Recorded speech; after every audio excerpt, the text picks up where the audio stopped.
It seems I can never get away from this game, can I? So, the original Monster Hunter had a very simple character creator. Like World of Warcraft, you were very limited to changing the face textures and only a handful of options. But as the games have gone on, more and more choices have been added to the series to allow you to truly feel like Monster Hunter. So how does Monster Hunter World do it? Well, starting here, we can choose to be a male or female, and they're fairly similar in size, which is nice. You can see their physical build is more or less kind of the same, aside from what you would expect the difference between a male and female. There are plenty of facial presets available, all decently unique from one another. And as far as facial features go, you have more or less all the major parts of the face. You have your eyes, your nose, your mouth. Same track no ears, as mine. though, but that's not a huge deal. You can have facial hair regardless of gender, which I think is pretty neat. So if you so wish, you can be a pretty girl with a nice bushy beard. You have 2 slots for makeup and facial features. There are also additional options like expression sets, underclothing, and player voice. The character doesn't speak, but this does allow you to pick what sort of grunts and shouts they make as they emote and attack and such. And you even get these action samples to see what it sounds like whenever they do certain gestures or do certain attacks, which is a nice quality of life there.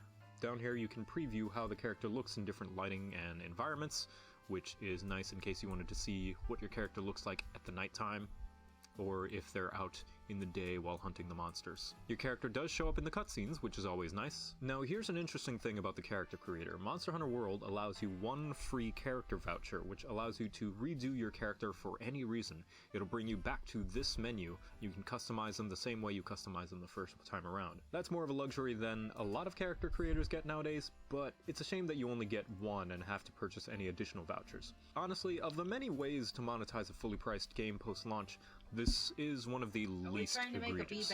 I have no problems with the character voucher, and it's nice that you do get 1 for free. And I wanted to make a note. This is less of a knock against the character creator itself, but I think it's worth mentioning because it does have to do with character customization as a whole. And that is, this game has a minor case of sexy female armor. Some of it makes sense, like Zor Magdaros armor, or Rathian, or Kuluyaku, or sets where both genders are equally showing skin, but I'm talking about things like Devil Joe, Nergigante, and of course the worst offender, Kov Tarah. Where the men would have big, bulky looking armor covering every inch of their body, the women are sometimes resorted to wearing boot plate, bikinis, lingerie, whatever. Monster Hunter definitely doesn't do it as heavy a degree as other games, but I still think it's worth pointing out. And this can be easily solved in 2 ways. Either allow both genders the option to wear either set. I personally would love it if I could wear the female Xeno'jiva armor because I just like how the veil looks. Or alternatively, make the same set of armor for both with only minor size adjustments. I have no problems with sexual expression in video games. In fact, I am an advocate for sexual expression in any forms of art. But I would also like equal opportunity in that regard. Maybe I want to be a sexy boy or a non-sexy girl, and I personally think that that's not an unreasonable request. And finally, there is also a Palico creator, which I will go over separately because I think it deserves its own analysis. Palico. So what is the bad about Monster Hunter World's character creator? First of all, like World of Warcraft, these selection menus are clunky. Once again, we have another case of hovering over the option, instantly changing it. This can make comparisons really difficult. Sure, with a mouse you can hover over options you want to compare and kind of snake through them and navigate around with a mouse, but you don't get that luxury with a controller. You have to flip through them one by one. And even with the mouse, it's still difficult to compare the face options on different pages. For example, if I wanted to compare this face with this face, I have to be quick on the draw. This is a big problem. There are so many options that make minute changes, so it's a bigger deal here than it would be in something like WoW, where there are so few options. There are a bunch of options here, and some of them are just not quite right, but others look very similar, so I would have liked to be able to compare them easily. Once again, a very common thing with a lot of character creators is there is no adjustment options to the character's body whatsoever. No height, no weight, not even small things like how muscly their body texture is. This means that every hunter, regardless of how their face is, will look the same physical build-wise. Now, the makeup slots. Although they're pretty nice, you only get 2 makeup slots. This is a problem because makeup doesn't just mean makeup, it also means facial features like freckles or scars or tattoos. So if you want your character to have a specific set of makeup, like say lipstick and eyeliner, then you have to sacrifice having anything else. You only get 2. Like, if I wanted freckles for this character, I have to get rid of either my eyeliner or my lipstick, which is somewhat annoying. Same thing for if I want scars or if I want any sort of face paint whatsoever. Small quality of life thing that I will praise them for doing is that whenever you select a different type of makeup, that it will highlight what's changed. This is great for kind of more subtle things like different types of eyeliner that may be hard to figure out if it even changed anything. This is nice. Now, although I've been lucky enough to not really notice this on my character, there have been plenty of accounts where the character does not appear as nice in the real game as it appears in the creator, either because of animation rigs or real game lighting or whatever. For some reason, sometimes it just doesn't line up, which can mean you have to use up your character voucher to fix it, or start over with a whole new save file. The worst part is, I don't think that this is something that can really be fixed easily, if at all. But with that out of the way, let's talk about the good things, because there are plenty of good things. Plenty of good things.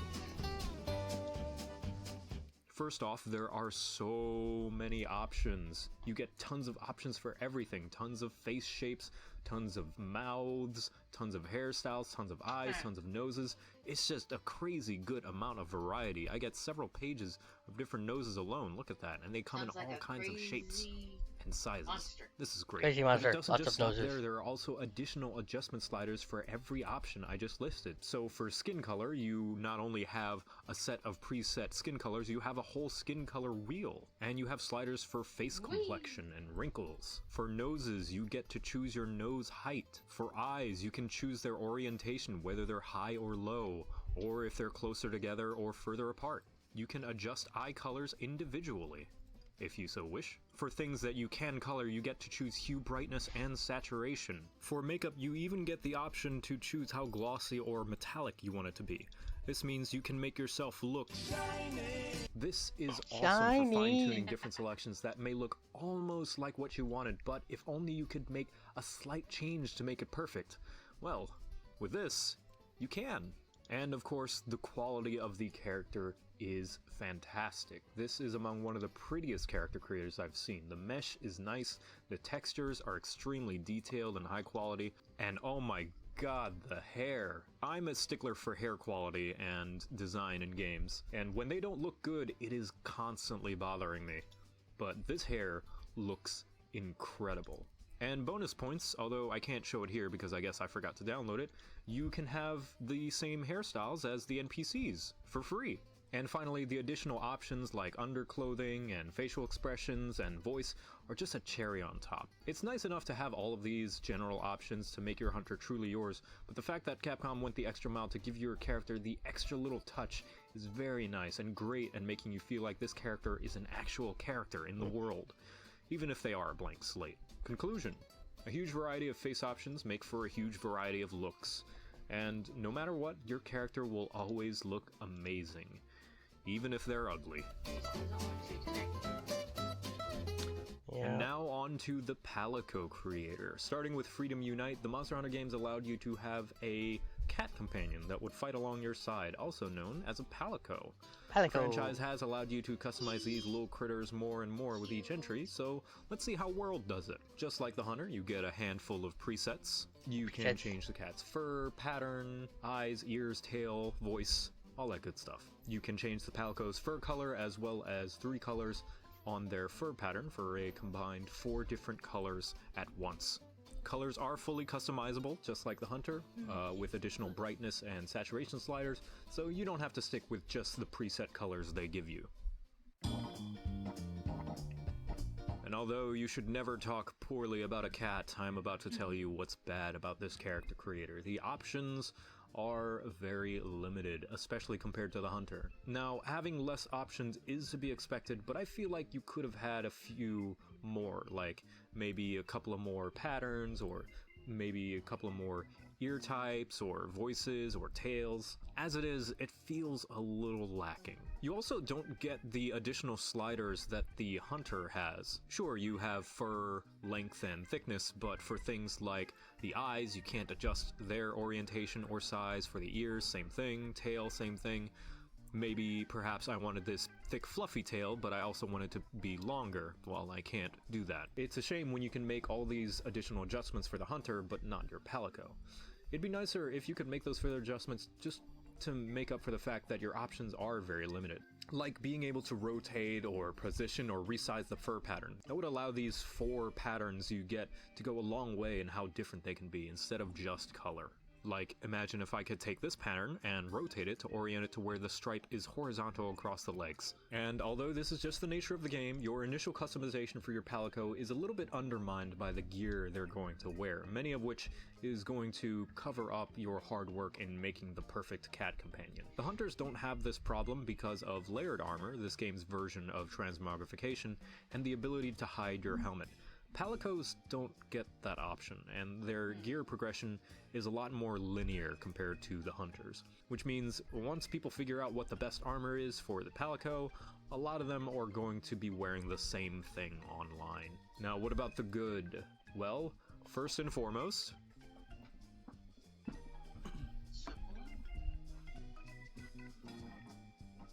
you can have a goddamn cat companion!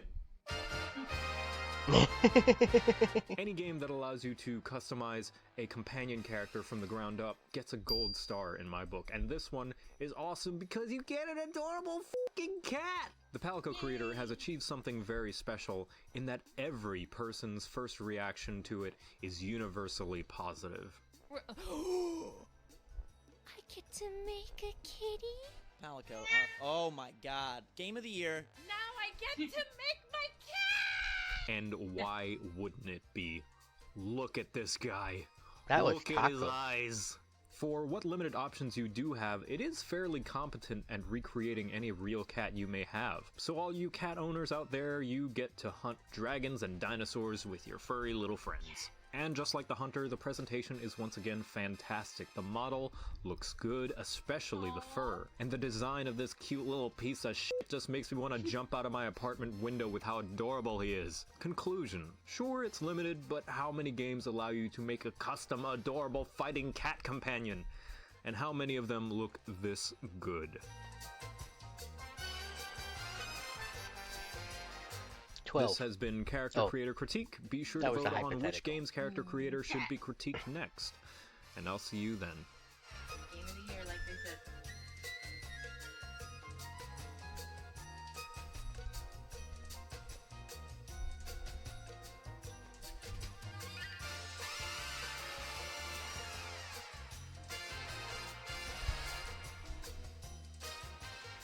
Vamos.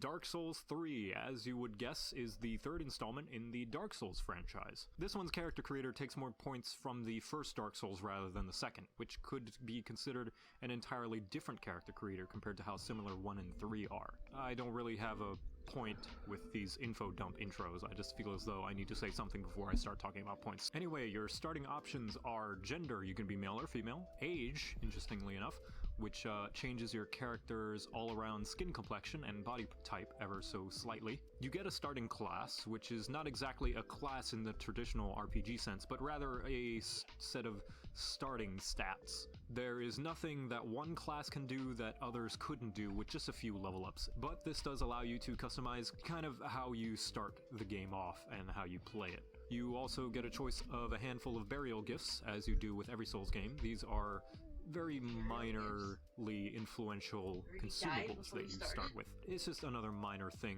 to change your starting experience with each playthrough. Yep. Down here you can see that we have Playing several a dead face guy. presets of varying degrees, Or all with a good girl. short lore description that gives you a little bit of insight into the world. You also get physical build options, which I'm gonna go ahead and say is a huge plus. I'll go into detail later when I talk about what's good about this character creator, but for now, very nice that that's a feature. And by selecting the appearance button, we can go into further detail with additional adjustment sliders, not just for the head and face, but for the body as well. You also have a similar face button that uses the character's current settings as a basis for making tons of similar faces with very slight varying adjustments.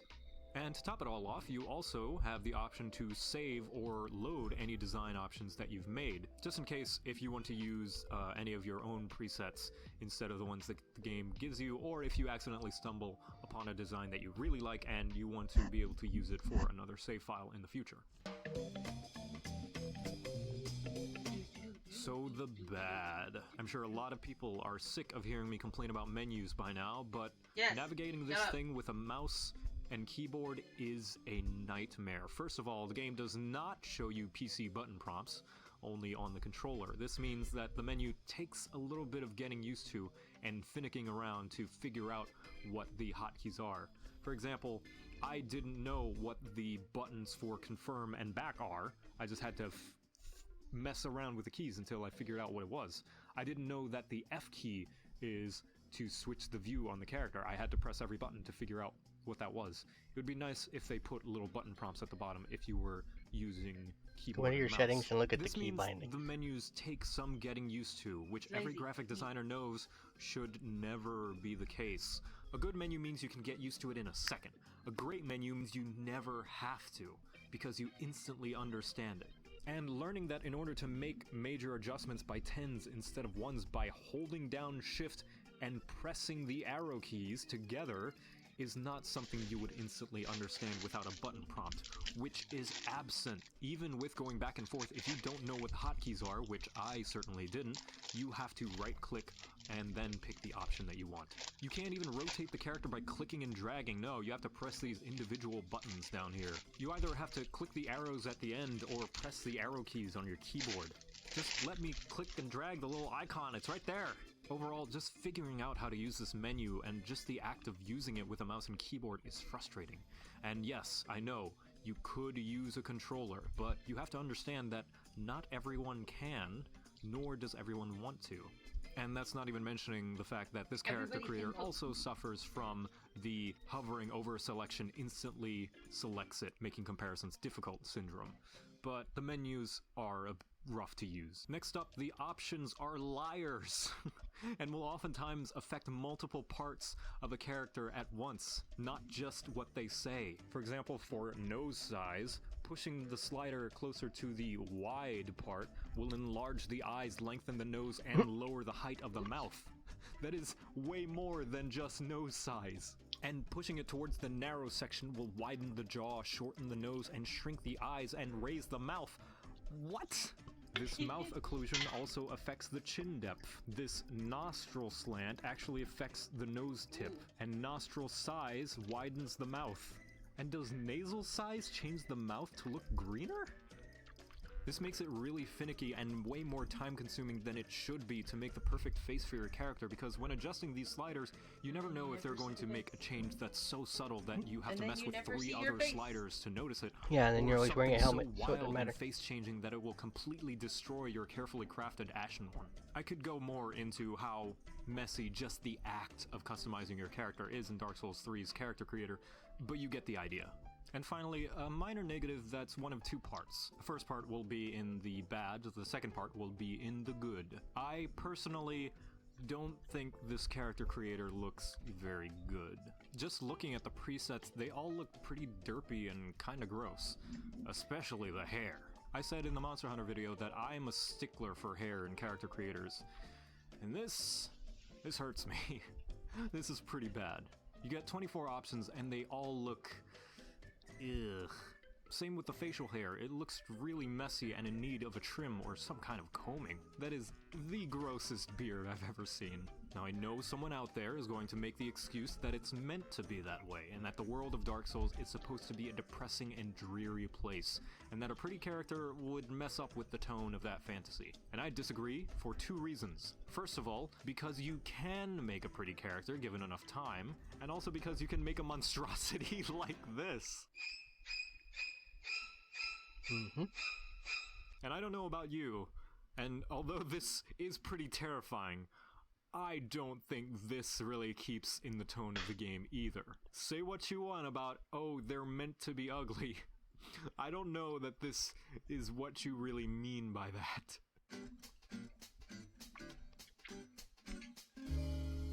Okay, so now let's go into the good.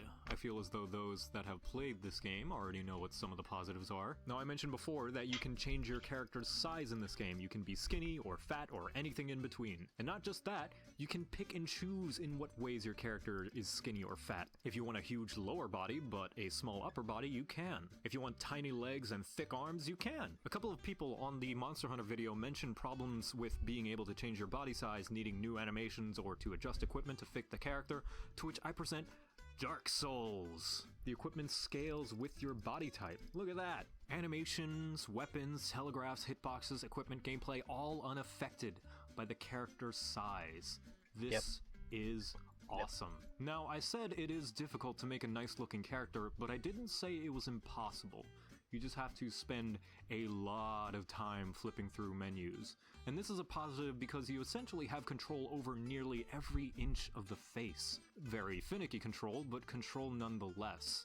Dark Souls allows you to morph parts of the face that plenty of games would never really touch, and in ways that many games would never allow. The game gives you so much control over the character's face that it allows different parts of the face to clip through itself. They even give you RGB color sliders for the skin. And though I'd never say there's such a thing as too many options, too many of them do contradict each other. But on the other hand, they can help in making very specific face types. The double-edged sword of giving the player so much control over the character's face is that you can make nearly any face you can imagine given enough time. Any face, including monstrous ones.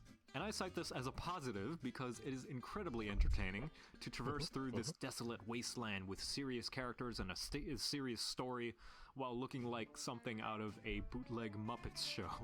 This can make both the character creator and main game a whole lot more fun.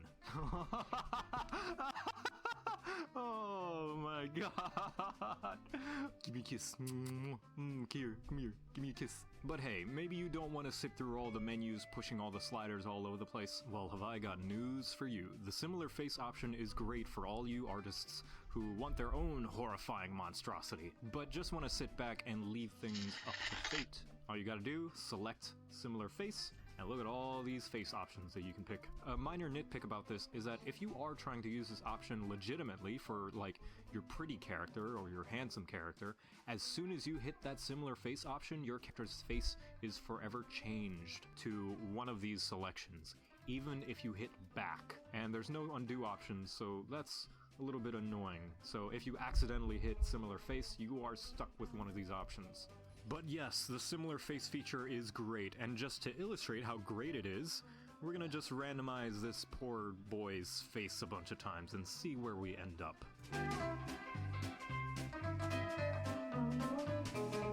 Ah yes, there we go. Ah, perfection. So here's my conclusion. Using the menus and trying to make a nice looking character is almost as difficult as the actual game. But it's fantastic for making horrifying freaks of nature. Sure, why not?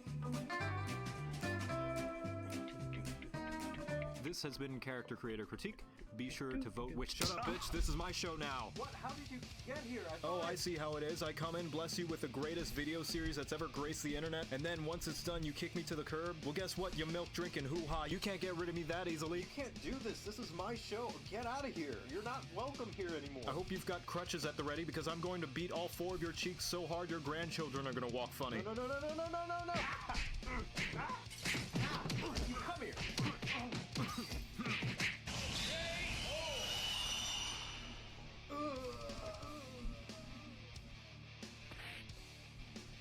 You thought you got rid of me? Well, you were wrong. Sit down and shut up. It's time for D&D Summer, boy!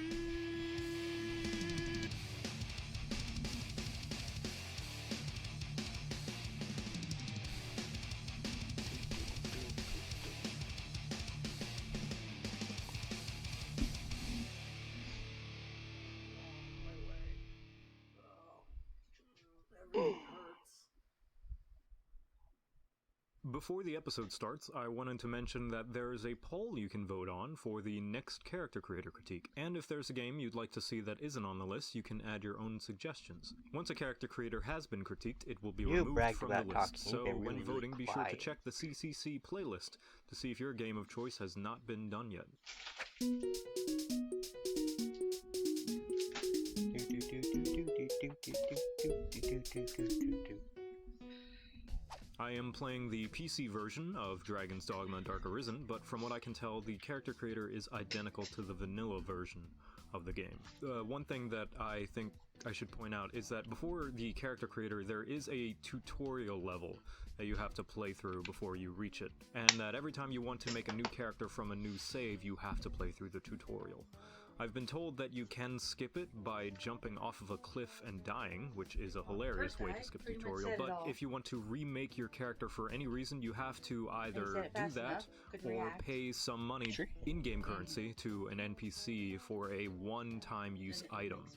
You can change your character as much as you'd like once you beat the game and reach New Game Plus, but sometimes I don't personally want to have to wait that long. I don't want to have to beat the game before I can customize my character. Just wanted to bring that up in case you're like me and have to go through several iterations of your character before it's perfect. Now, as usual, you can be either male or female, and when you name your character, you actually have two names. One name that would work like anything else as it appears on your character page, on your saves, whatever. The second name is from a list of names that the game has provided you, and this is for anyone who has parental controls enabled in case they don't want to see anything naughty online.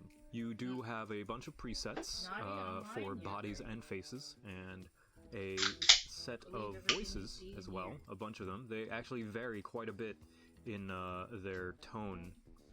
So if you listen to that one, it's much deeper compared to like that one, which is incredibly high-pitched. Once you pick those, you can move on to finer details. This includes all external organs of the face, things like eyes, nose, mouth, ears. You can also change different parts and extremities of the body, like the height, weight, arms, legs, as well as the kind of posture of your character. So if you would like them to be hunched over or pump their chest out, you can do that. And of course, additional options like face accessories like scars and freckles and wrinkles, makeup, the usual. Most of these options have additional sub-menus and sliders to make more fine-tuning. And of course, this game has a companion creator for the pawn system that is identical to the character creator.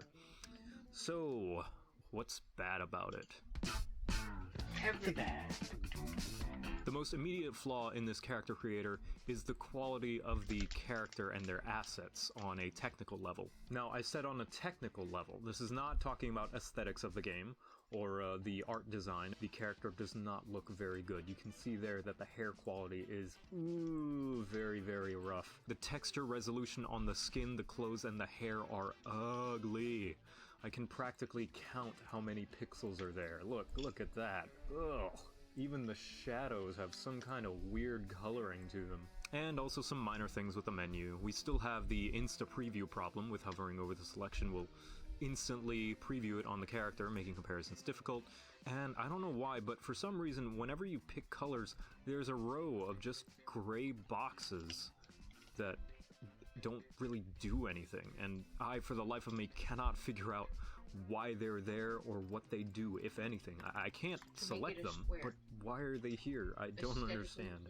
And that's pretty much it. That's pretty much all I have bad to say about this character creator. So what does it do good? Maybe it's for a download. Could be for Firstly, although the menus do suffer from the Insta Preview problem, it's only when selecting with a keyboard or with a controller. If you use the mouse, you can actually scroll through the options and then select them afterwards, which is great, but I'm only giving it half credit because it is exclusive to the mouse. And making comparisons is still difficult if you're only using a keyboard or if you're using a controller, because with a controller you obviously don't get a cursor. It is nice though, and makes comparisons much easier when you have a mouse. Secondly, you can change the character's body to a ludicrous degree. You can change not only their weight, but their height as well. And it's not just by a few centimeters either. I mean, like, seriously, look, the tallest option is nearly twice the height of the shortest option. And guess what? If you don't think your character's big enough, the individual body parts options give you even more to work with. Sure, this may be the maximum I can go on the weight slider, but if I go to the torso, I can make the shoulders even wider. Or if I go to the legs, I can change how tall the torso is or how big the legs are. I mean, Seriously, look at those hips.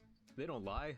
I mean, they're so truthful, I'm afraid they're about to spill government secrets. And the stance option is just the frosting on this already delicious body cake. This is one of the best body options in video games I've ever had the pleasure to play with. You just have so much customization in just how specific you want to get with how your character looks. Look, I can give them legitimate pear-shaped body. Look at that. That's more than so many games give you. Third, there are so many options. The amount of choices you have for most parts of the face is just ridiculous. You have a range of about 30 to 40 choices to pick from for most of the face. There's pretty much everything you could think of. You even get ethnic hairstyles like dreadlocks, which is always cool. Take that, Monster Hunter. And it would be just good enough that the game allows you this many choices to choose from for this many parts of the character, but the fact that you can go in and make additional adjustments as well is just incredible. Pretty much everything has its own fine adjustment sliders to tune things even more. You get nose size, eye spacing, mouth position. It's just so nice to have this much control over your character's face. And not just in the sense that you're morphing parts that feel like you shouldn't be able to, like Dark Souls. Now, I did say that the character looks bad on a technical level, but on an artistic level, it overall looks very nice. Just like Monster Hunter, you're capable of making a quote-unquote ugly character, not in the sense that like Dark Souls, where it's just ugly because it's a mass of flesh that's gone through some horrifying radioactive mutation, but in the sense that you can make a character that still looks human, but is not necessarily conventionally attractive, like this old lady right here. This is my favorite preset because it really shows just how capable this character creator is. And finally, the pawn system means you get to create a companion character, so gold star there. But the best thing is that this right here is the pawn creator that you've been looking at. It's identical to the player character creator, so if you want to make a twin, as long as you remember to write down the options that you picked for your character, you can make a doppelganger as your pawn. You can make your friends and family as your pawn. This means you get to have your own personal character cake and eat it too, in the sense that you have a second character to work with. Conclusion. Pretty much every face and body option you can imagine is here. The quality of the model is not one of the most impressive out there, but the character creator itself most definitely is. This has been Character Creator Critique. Be sure to vote for which creator you'd like to see next, and I'll see you then.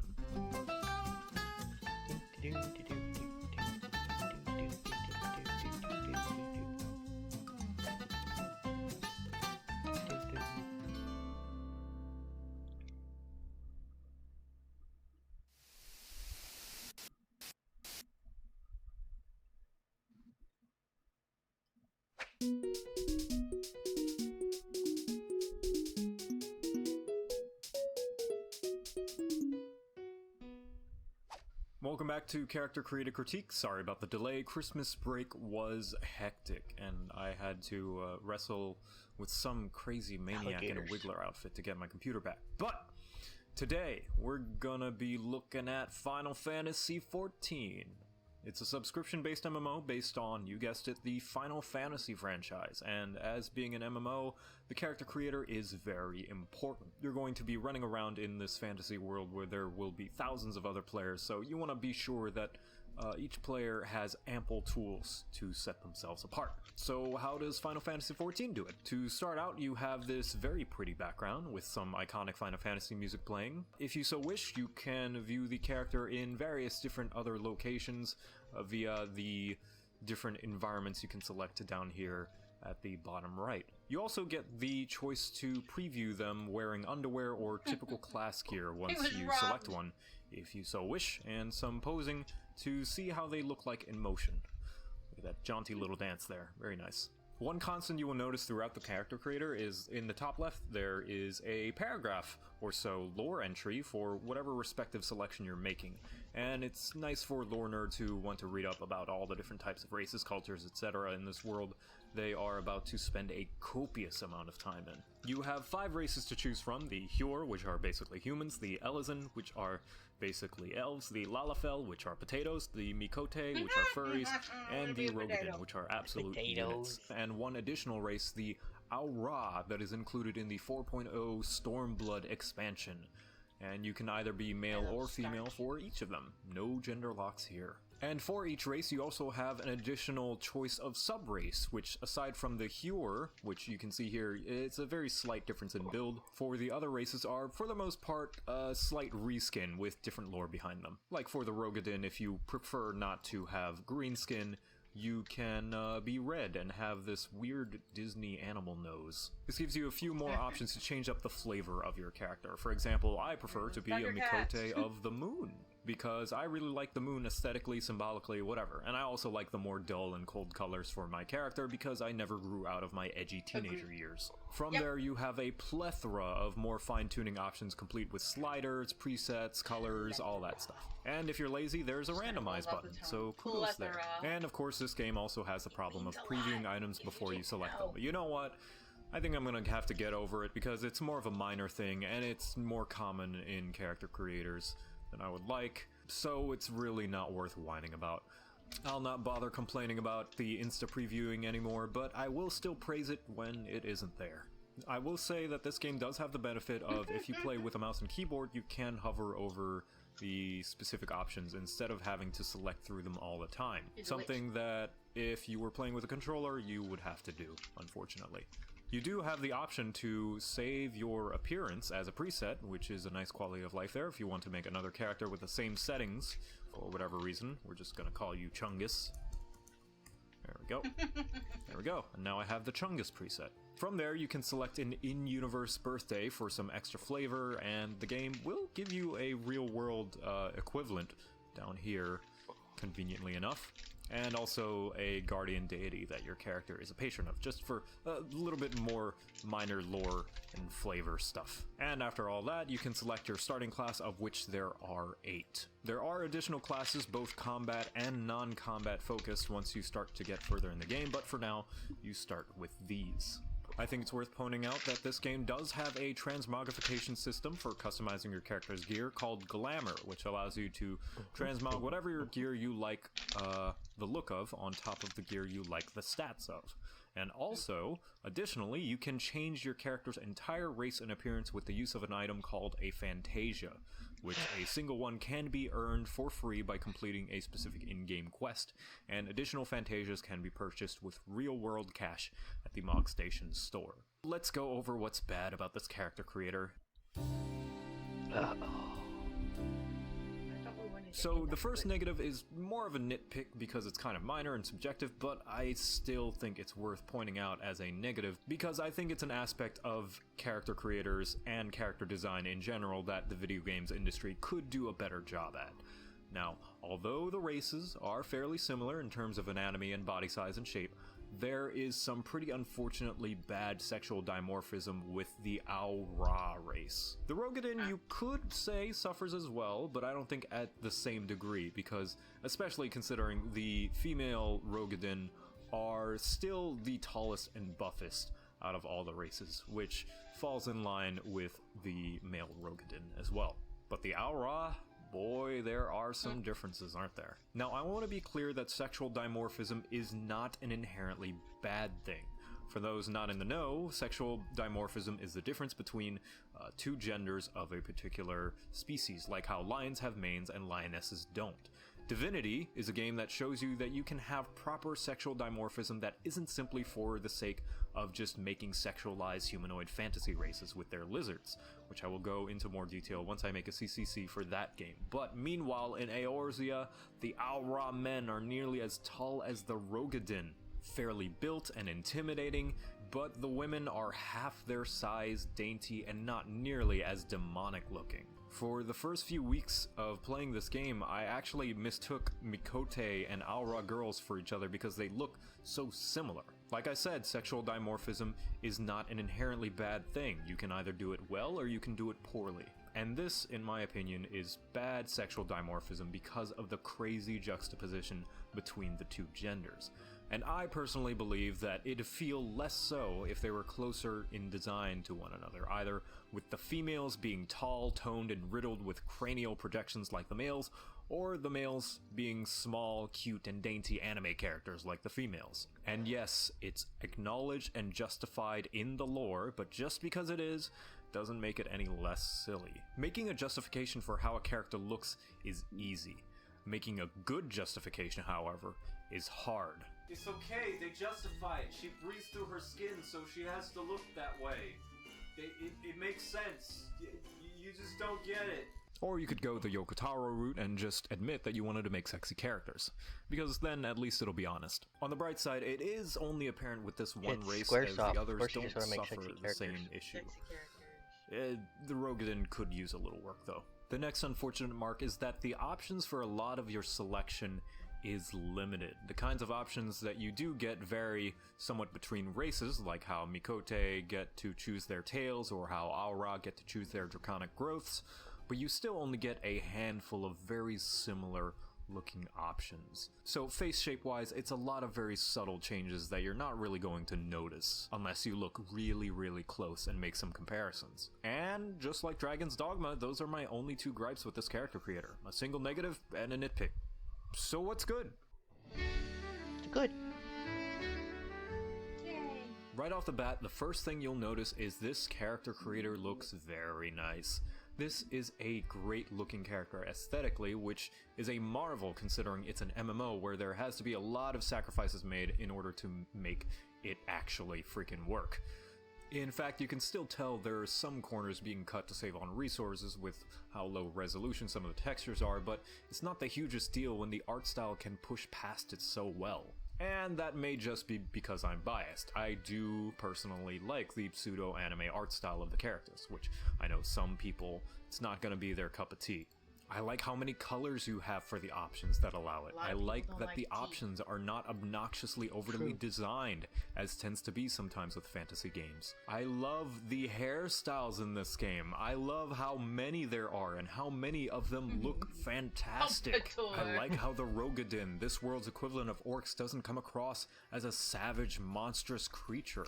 Now, I like gross, disgusting, and horrifying and ugly character designs as much as the next nerd, but I can still appreciate that everyone in this game looks beautiful, which may have been their goal with giving you such limited options. Speaking of, yes, though how much you can change each selection may be limited, you still have a lot of things to go through. This is still a crazy amount of options you can change, even if you can only change them very slightly. I know plenty of people who will still appreciate being able to change something as subtle as, say, iris size, or even look at this, highlights. Look at that! And hey, it even has a height slider, so that's nice. And the sexual dimorphism of a single race aside, just like WoW, the character races and classes are distinct and unique enough that in their designs that your individuality will come more from that and your selection of gear to wear than most of the face options. I mean, aside from the Mikote looking a lot more like a Here cosplayer, but like I said, I'm biased, and it's part of my long-term plot to take over the world by becoming a national phenomenon anime catboy idol. But in any case, the general uniqueness between the races and classes you have to choose from are still very, very nice. And one final thing I'm sure gets overlooked all the time, which is a good sign, is the UI and menus, which are fantastic.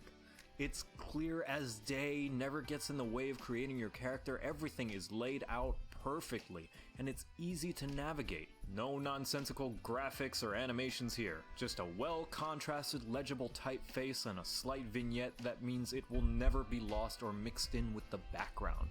You can look up, down, all around, and even rotate your character in reference to the environment in addition to just looking at them at different angles.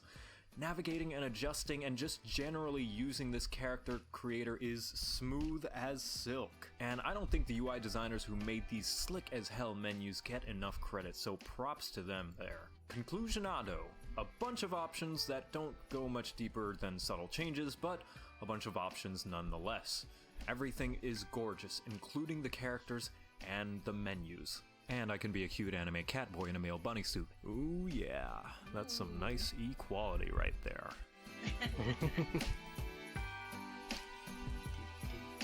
This has been Character Creator Critique. Be sure to vote for which character creator you'd like to see next. And if you'll excuse me, I have to try my best to fight the urge to sink an entire month back into this game now that I'm subbed again. Bye!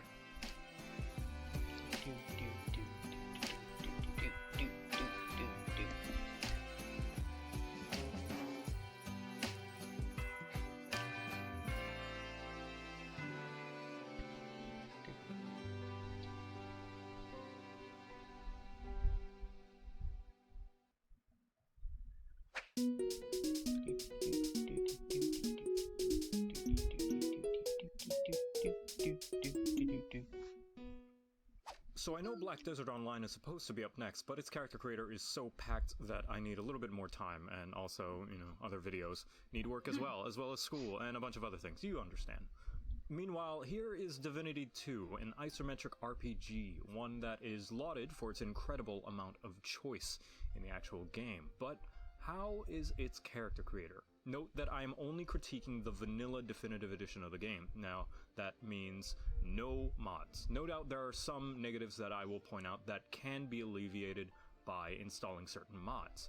But just for the sake of standardizing and keeping it fair with other games on the show, just the vanilla character creator. To start with, you can not only choose a handful of races, but even undead versions of them, which is pretty neat. Alternatively, you can also pick an origin, which means you get to play as one of the pre-written characters of the game. This means that if you don't feel like making an OC, you can just walk Rivellon in somebody else's shoes instead. Backstory and motivation all set and ready for you. Otherwise, these characters will appear as recruitable NPCs early in the game that can join your party. You can even listen to a short little origin story of the character narrating their backstory with some nice voice acting to boot.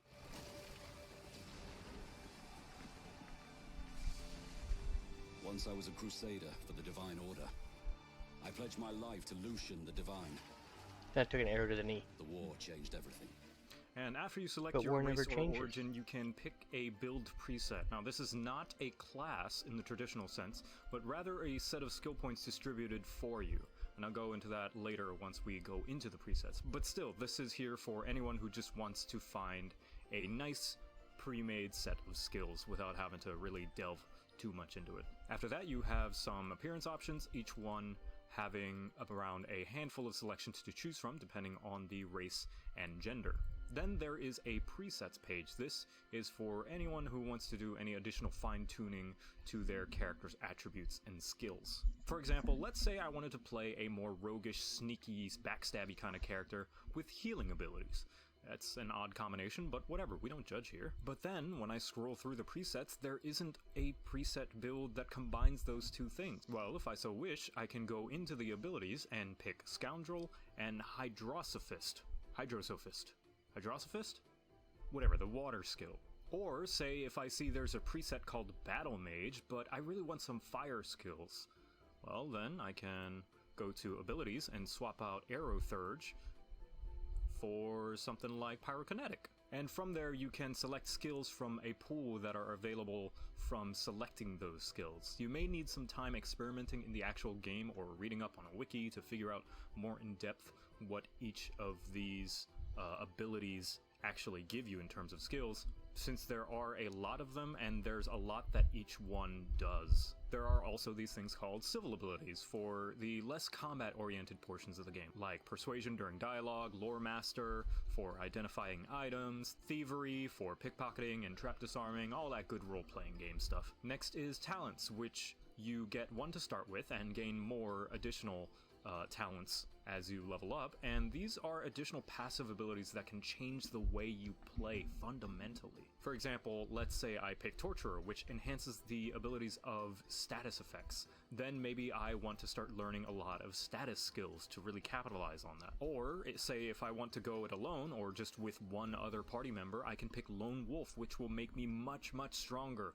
with a smaller party size. It basically allows you to further customize the way you play, but let's be honest, the best skill has got to be Pet Pal. And then there are tags, which allow you certain exclusive dialogue choices throughout the game whenever you're talking with NPCs. You can pick 2 to start with and can gain additional tags as you play, depending on whatever actions you take within the game. For example, let's say I pick Jester, well, maybe there might be some comedic quips that I can throw out. Or let's say I pick Soldier and I can communicate with fellow guardsmen about their time in the army. And finally, there's instruments, which will change the leading instrument that's playing the background music as you are both in and outside of combat. Now, there is a way to respec your character after initial creation. After you finish the first act, you are given the ability to change just about everything about your character, including your stats, skills, talents, and even appearance. The only things you can't change are your race and tags. And once you unlock this feature, you can respec your character as many times as you want. So let's look at what's bad about this character creator. Firstly, the menus. I am not a fan of how to change something you have to select these little arrows. This means that not only can you not see your entire selection, but navigating through your selection is a bit annoying. Making comparisons in this game is really, really difficult, and if I want to look at a specific item on the list, I have to keep clicking through every single thing on the list until I get to what I want. I feel as though perhaps a tile set or drop-down list would have been better, because this, I don't like this. Second, the quantity of your selection is a bit lacking. Like for human, you get, let's say, 10 face options, and then you get 11 hairstyles, right? But then you look at something like lizard, and then you have like 6 faces and 7 hairstyles. That's not a lot. But quality over quantity, I hear you say. Well, to be frank, I am personally not a fan of what you're given either. Admittedly, this is very subjective on my part, because you very well might like every single option you're given. I do not. A great example is how the human male has about a dozen face options, but none of them look that good in my honest opinion. Whenever I pick human, I feel as though there's only one good option for me, and even that one has a scar on it. And finally, there are no additional adjustment options, none whatsoever. You cannot change the character's height, weight, individual facial features like eyes, nose, mouth, etc. None of that stuff.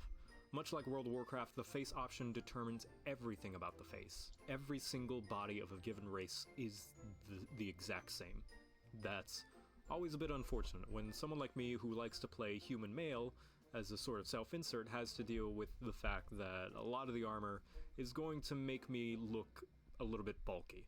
And I don't like looking bulky personally, but I guess I just gotta deal with it. Overall, the visual customization of your character is somewhat lacking. Everything else, however, is pretty cool.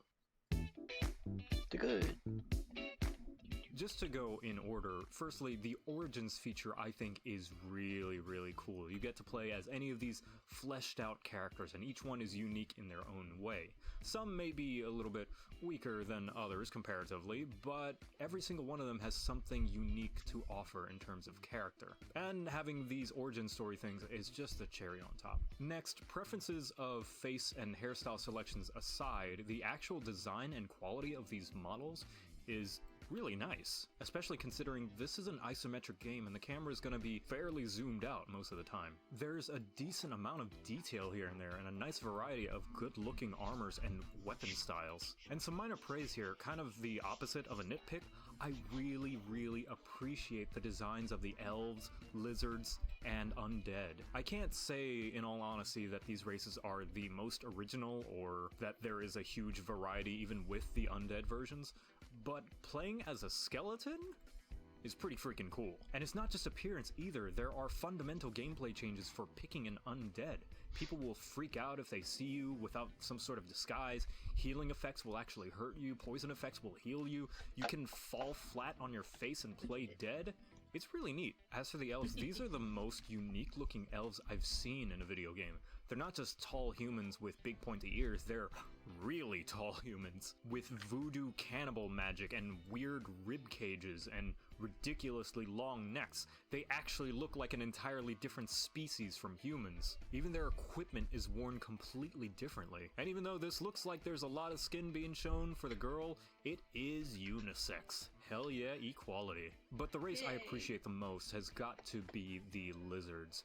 who I guess you can compare to D&D's Dragonborn or the Elder Scrolls Argonians. They're just They're lizards? huge, visually really cool to look at, and they are a great example of sexual dimorphism that isn't done just to pander. Where yes, there are huge differences between the male and female lizards, they're not in the sense that the women are just daintier, have huge boobs, puffy lips, and thick long eyelashes. That's not to say that there's anything wrong with having sexy women in your video game, but it shouldn't be all women and or only the women. Nor should it be the only thing women are allowed to be. And now for the meat of the character creator. The actual gameplay customization you have is fantastic. And I guess it's more of a praise of the actual game design rather than the character creator itself, but whatever, this is my show, I can do what I want. This is the first character creator on the show so far that allows you to make gameplay changes that are more than just subtle stat changes. And it is definitely not holding anything back when it comes to that.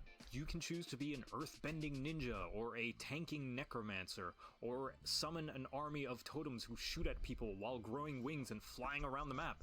You can do it all if you earn the levels and pick the skills up. Most importantly, none of these skills stop you from using whatever weapons or equipment you want. Sure, some skills will require certain weapons, but there are plenty of huntsman skills that don't require a ranged weapon. In one of my playthroughs, I made a sword and shield build, because of course I did, with scoundrel skills, just because I like teleporting around and throwing chloroform at bad guys. It gives you that much freedom. The only issue I could see with how much freedom this does give is that it can be a bit overwhelming for first-time players, but given enough time to figure them out, combined with the ability to respec however many times you want later on, and you've got yourself an endless amount of build possibilities. You can even go without any skills if you want. Just go full-on auto attacks all the time. Talents as well do a really good job to further customize your playstyle. It's just super. Pretty much all of the skills are exciting and interesting in some way. It's not just additional damage or additional health, although there are a couple in there, but it's a little bit more interesting than that. I mean, this one lets you talk to animals. How's that not exciting? And finally, tags are fun. It's just a nice touch that allows you to pick unique dialogue options for that sweet, sweet role-playing experience, which I very much appreciate. It helps that in any other game this would be a throwaway feature, but because this game is so dialogue heavy and dialogue choice heavy, they come up more often than you would think. Conclusion. It's a good looker if a bit limited in how it can look, but what it lacks in visual variety, it excels in tailoring your perfect desired playstyle. And you can talk to animals. That's pretty neat.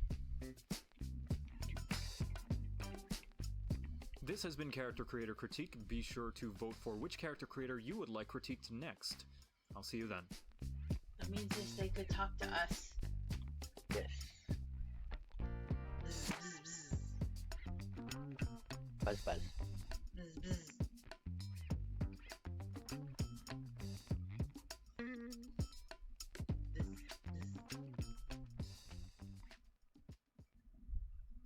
The Xbox One version of Black Desert Online featured in this video was provided to me by Pearl Abyss. All footage of the console version of the game was captured on an Xbox One and is based on a pre-release version of the game, which is not 100% representative of the final product. Keep an open mind, beta is beta.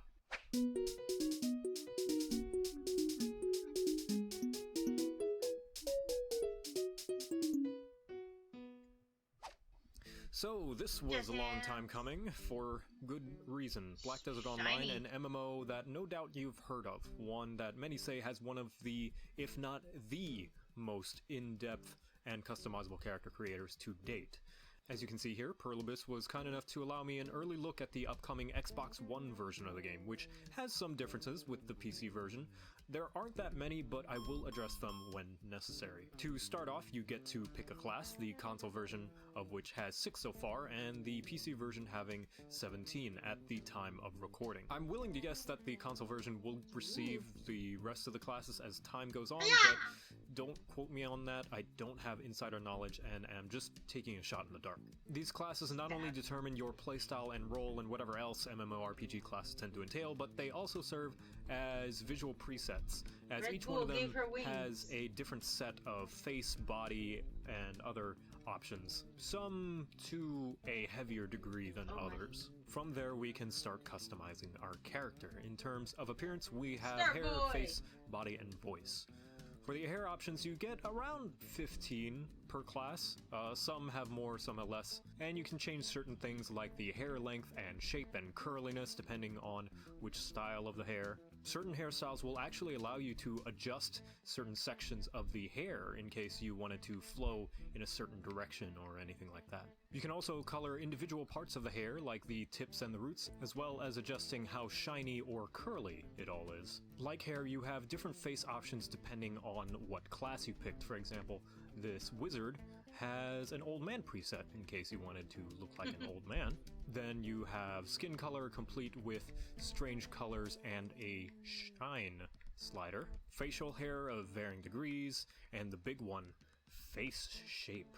Now this ain't your grandpappy's face shape adjustment either. Each one of those highlighted areas is an individual part of the face you can morph, either by its location, its size, or its rotation.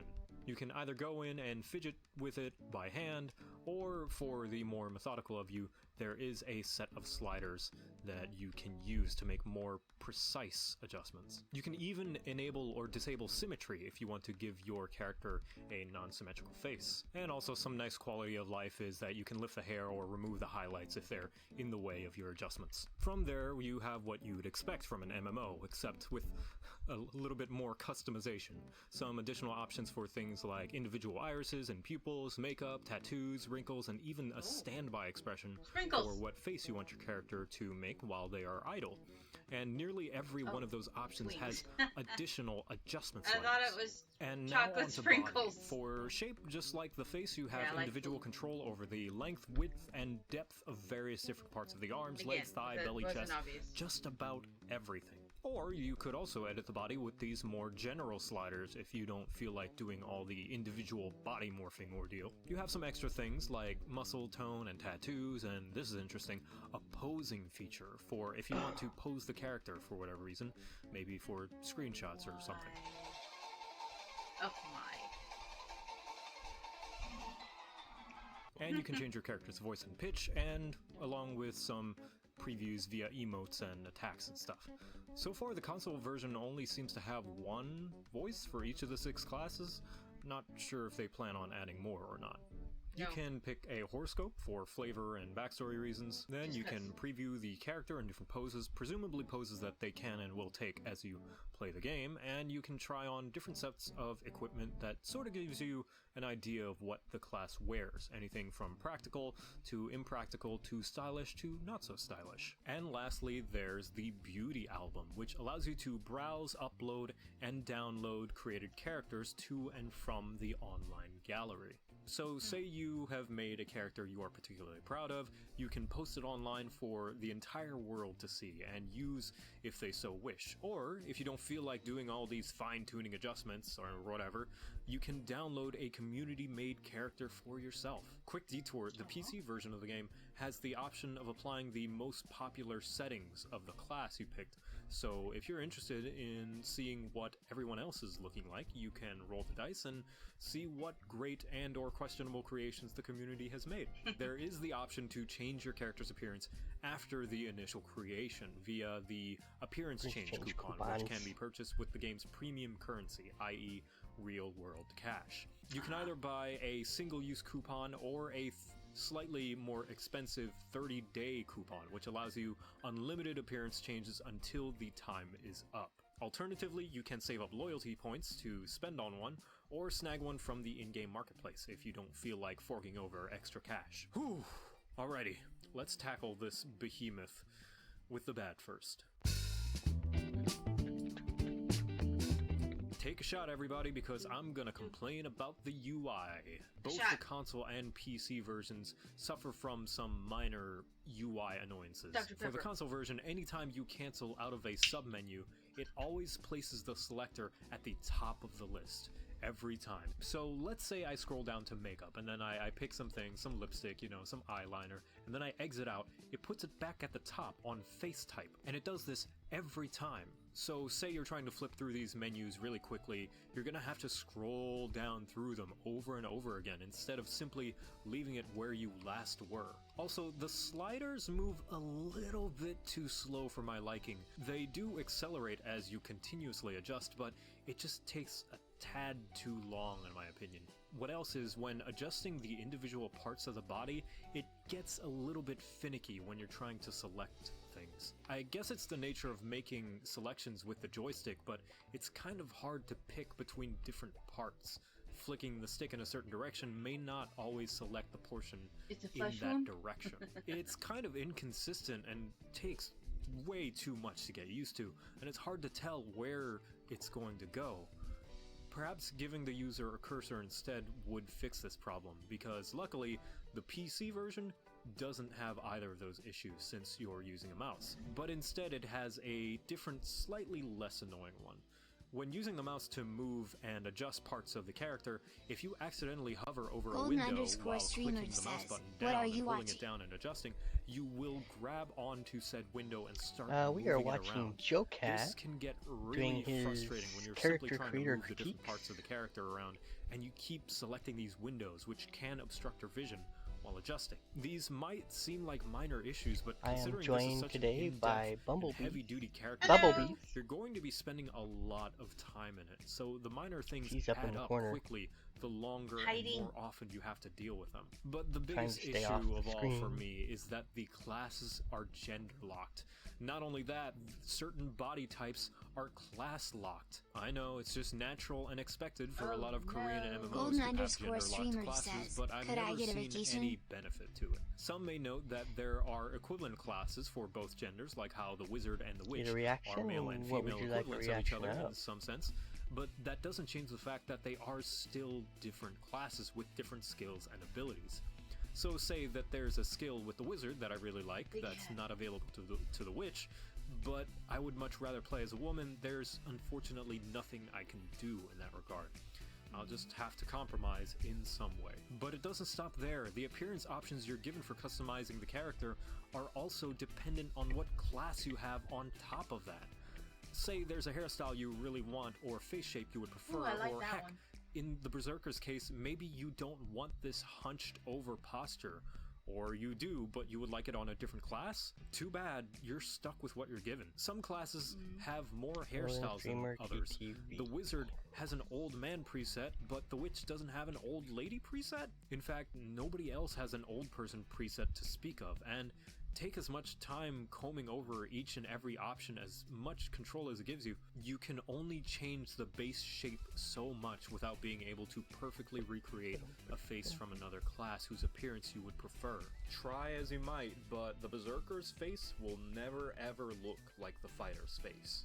It's just a missed opportunity in my eyes, and feels like it's a bit of unnecessary extra work on the developer as well, because they have to create new, different presets every time they want to have a new class, instead of just having one frame with all of the options available to all of the classes. But hey, I'm not a developer, I don't know what goes on behind the scenes, so there might very well be a very, very good design and technical reason why they do this. Just from a player perspective, this feels like it's so close to being the most in-depth and freely customizable character creator on the market, but it's just being held back a ton by the system. And it's a real shame, because there's a lot to like about this character creator. A lot. I mean a lot. Like, A lot. holy shit. Maybe it's a little lot. Golden underscore streamer says, First, the characters A plethora look of good. Like, really good, even on console. There's the odd pixely What? texture sometimes here and there, but the major parts of the character look incredible in terms of graphical fidelity, which is crazy to think because this is an MMO. MMOs aren't supposed to look this good. They're supposed to look low poly with blurry textures and stylized graphics to make up for the fact that they can't reach modern AAA single-player games. Well, Black Desert Online laughs at MMO limitations and says, here's a game that looks amazing and you can make your character look like a monster. Have fun. Second, this character creator has selectable preview, not instant preview. So no hovering over an option causing it to instantly pop onto your character here. Comparisons between options is easy because you can switch between them as you please. Third, there are so many fine-tuning options. So many fine-tuning options. Like, everything has additional adjustment sliders. It's insane. The things like hair length and position, shininess, the wrinkles of your face, the placement and morphing of tattoos, iris and pupil adjustments. It's just all so much to work with that they'd be great on their own, but on top of that, you still have an incredibly in-depth shape control for the face and body, combined with the pose maker. And this is a nice gateway into 3D modeling and animation. I'm recording this while I'm editing because I hadn't noticed while I was recording, but on the PC version you can actually undo up to a certain amount of actions that you've taken on the character creator, as well as make temporary saves in case you want to go back to a previous version that you are working on. That's really, really cool. By the way, this system of messing with the individual parts of the face is incredible for how much control you have over the way your character looks. The asymmetry option, the ability to change size, position, and rotation. This is Dark Souls level control over the face, where if you so wish, it can clip into itself and make monstrous creations.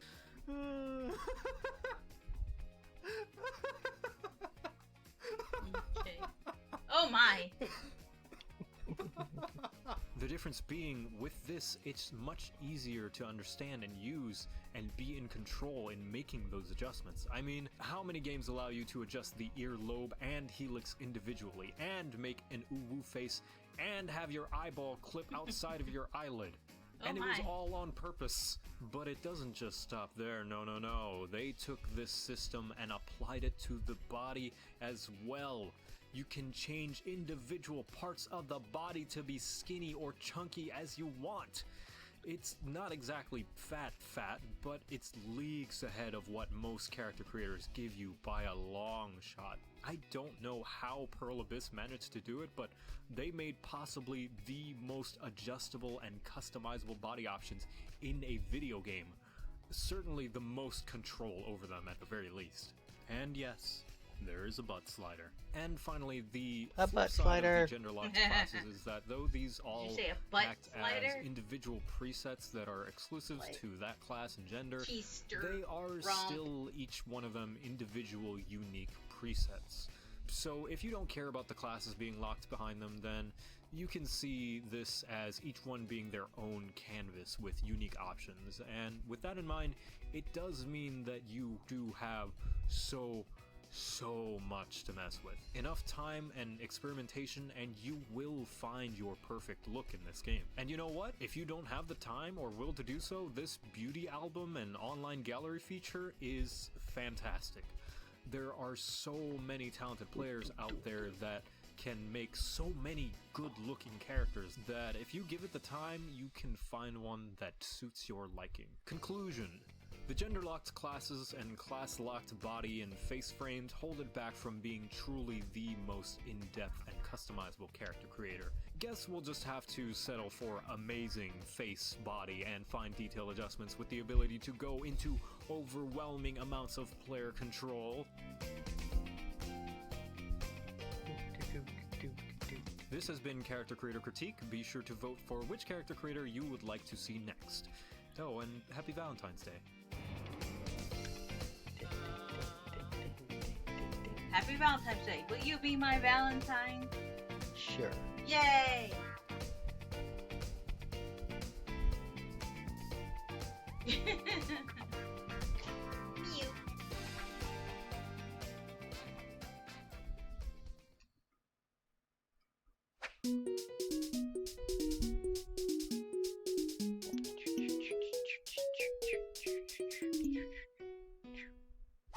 apologies in advance, some of the audio might sound a little bit We will weird. see There's about a baseball possibly game adding happening that right to the list. I'll outside have my a moderator So, review Guild it. Wars I've had 2 too many is an people with, MMORPG well known for its featured personal story, action combat, dynamic events, and yes, videos trying to declaredly get me fairly banned. decent character creator. Customization in MMOs is very important, as there are thousands of players running around in the world, and the last thing you want those thousands of players to endure is having the character look exactly like every other chosen one trying to save the world. From the beginning, we have 5 races to choose from: the Char large furry beasts, the earthly human persons, large earthly human persons, the Azura, which are little furry gnome goblin little things, which are kind of weirdly cute / ugly, and my personal favorite, the Sylvari, walking, talking plant people.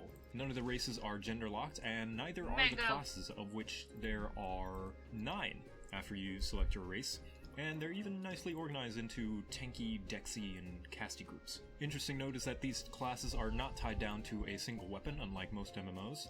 There are weapons that they can't use, but depending on the class, you will have a pool to choose from. So let's say you wanted to be a Mesmer who uses a two-handed sword, then you can do that. After selecting your class, you can then go into further detail, starting with the body, as you do have a height slider, and also some physical builds to choose from. And each race will have its own set of exclusive features, like the Char's horns, or the Sylvari skin patterns, and nighttime glow color. Ooh, look at that. As for the face, you have a selection of presets to choose from, as well as additional adjustment sliders for the eyes, the nose, the mouth, and sometimes different features depending on the race as well. And lastly, in terms of appearance, you also have this, which is interesting: armor dyes. Just about every piece of armor in the game can be dyed with usually multiple colors, up to 4 different colors at a time, each one taking on a different piece or material of the armor. You start with a certain selection to choose from, these bunch right here, and can unlock additional colors through progressing through the game and purchasing them with in-game currency. There's also a selection of exclusive colors that can be obtained through this game's version of a cash shop with real-world money.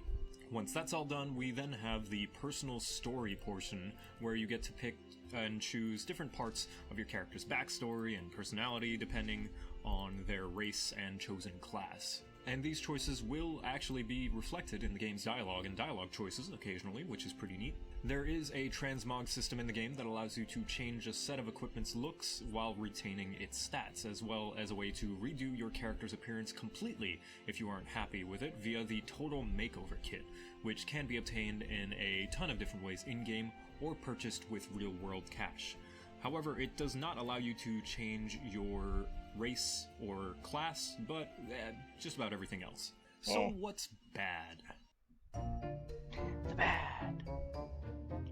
Firstly, and this is sort of a nitpick, but the UI has some potential that it's not filling, and it's kind of annoying. Firstly, there is a ton of unused space to the right over here, which I feel like could have been used to show the rest of some of the options you're given, like this hair, where you only get like 1.5 pages. Like, I feel as though they could have fit this extra half page of options in the rest of the space that they have over here, instead of having to select through these arrows just to see a handful of options. Like, especially the beard options on human male, you get 6 displayed at a time, so you have to keep scrolling through these arrows instead of just displaying them all at once, which I feel like they could fit. Viewing your character is also a little bit clunky. You can't tilt them at all, only rotate horizontally, and in order to zoom in and out, instead of holding a right mouse button or scrolling, you have to click this little button, and you only have 2 levels of zoom. It would be nice to have a bit more control over how you can view your character, because I might not like how they look at a specific angle, or would like to see what I'm customizing. Like, it's really awkward to look at the feet down there. You see how I can only kind of barely see it? It would be nice if I could maybe adjust them up and have a better look at their shoes. Using this creator is pretty painless, but these little things make it not quite as easy as it could be, and sometimes that adds up whenever you're spending a lot of time customizing your character. And here's another thing: instead of having a separate option for facial features like scars or freckles, etc., it's tied to your head option. which I am not really a fan of. Perhaps a player might like a certain face but won't like the makeup that it has, or vice versa, they find a face that they like but would like the makeup of another face onto it. They aren't really able to apply it to the face they want. The game does try to alleviate this by having multiple variations of faces, some with the features and some without, but I think that that's a flimsy band-aid, because firstly, you still don't get to pick and choose which extra features on the face you would like. You're still limited to what faces do have them. And secondly, you have to look for that variation because they might not be right next to each other. For example, this face and this face, I have to keep scrolling back and forth to compare them. And lastly, another minor thing that this is just sort of the nature of having multiple races, but I think it's still kind of disappointing, is some of the races get a bit shafted in how many options they have compared to the others. Like, humans get a huge amount of hairstyles. Like, look how many. That's like 4 or 5 pages. But then you look at the Azura and then you have 9. That's it. 9. That's all you get. So yeah, there is some room for improvement here and there, but notice that there were no major issues I had with this creator. Well, that's because it is really nice overall. So let's go over the good, and I gotta tell you, there's a lot. First of all, the presentation of this character creator is fantastic. And I'm not just talking about the quality and style of the character itself, though we'll get to that, but this UI is not only nice and functional, but it's nice to look at too. This is incredibly stylish. I love this whole messy painted style it's got going on, which persists through the whole game, by the way, and it is a super unique way to present your menus. I love it. I mentioned before that there are some minor things that make the UI a little bit tedious to use, but I say it's got unfilled potential that sticks out because it is so incredible to use to begin with. A good UI takes absolutely no time getting used to and is completely out of the way, and while writing this critique, I hadn't even had a single thought about the UI once, aside from it looks nice, which it does, which is a good sign. The navigation is super simple and quick and natural.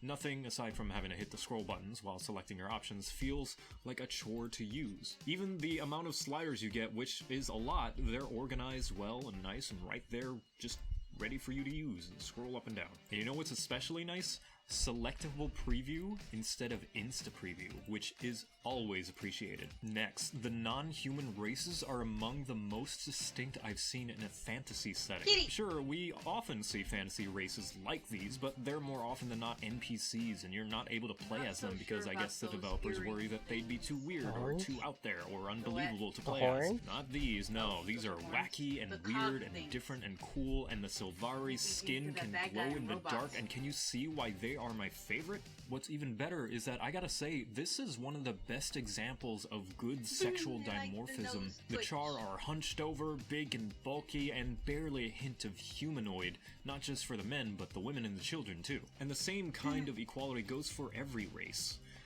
Except for the Norn. The female Norn cannot be nearly as bulky as the males, but hey, 4 out of 5 ain't bad.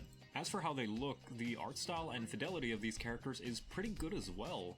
The former more so than the latter, but we'll give it a free pass since it's not that bad, and it is an MMO after all. But yeah, there's some nice detail in there. The characters are stylized enough that you don't run into the uncanny valley. I especially like how the equipment looks. They do a lot with what they're given, considering the limitations of being an MMO released in 2012. Like, look at that. That looks snazzy. I'd wear that. Speaking of doing a lot, there are quite a few fine detail options in here.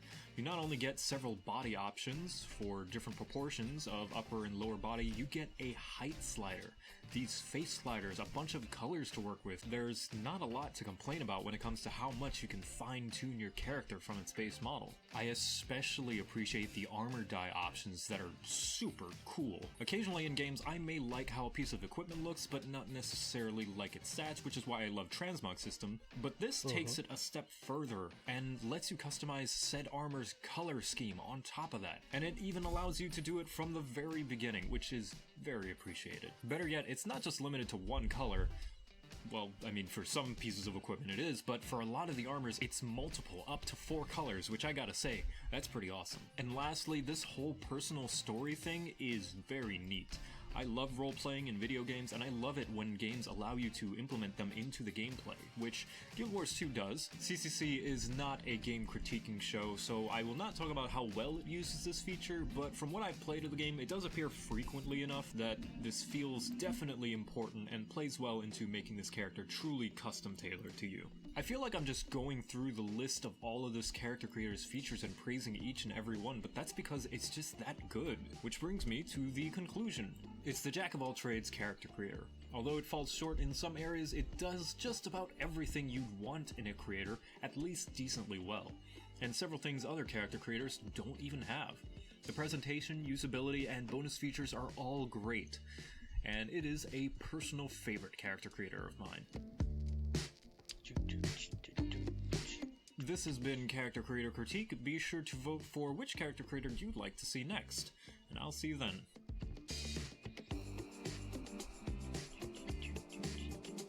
Looks like a pirate. A cog pirate. Coggy pirate. Stole the cogs. She broke into a clock. Stole all the cogs. No. Oh no!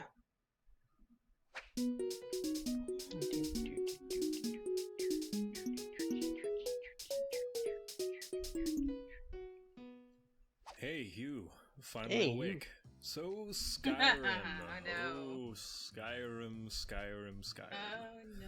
So, for standardization's sake, just like Divinity, I'm only going to be going over the vanilla unmodded version of the game, because we're looking at the game itself and its creator, not the infinite potential of its modding community. This is the special edition of Skyrim, but I'm Not the sure that infinite not much has changed as far as the character creator is concerned. Potential As of with its most modding fantasy community. RPGs, you begin with a handful of races, orcs, elves, humanoids, and the like, and you get a little blurb of lore right over here, giving you some backstory and a little info on unique bonuses for each race, like how the Khajiit get bonus damage to unarmed attack, or how Argonians can breathe underwater.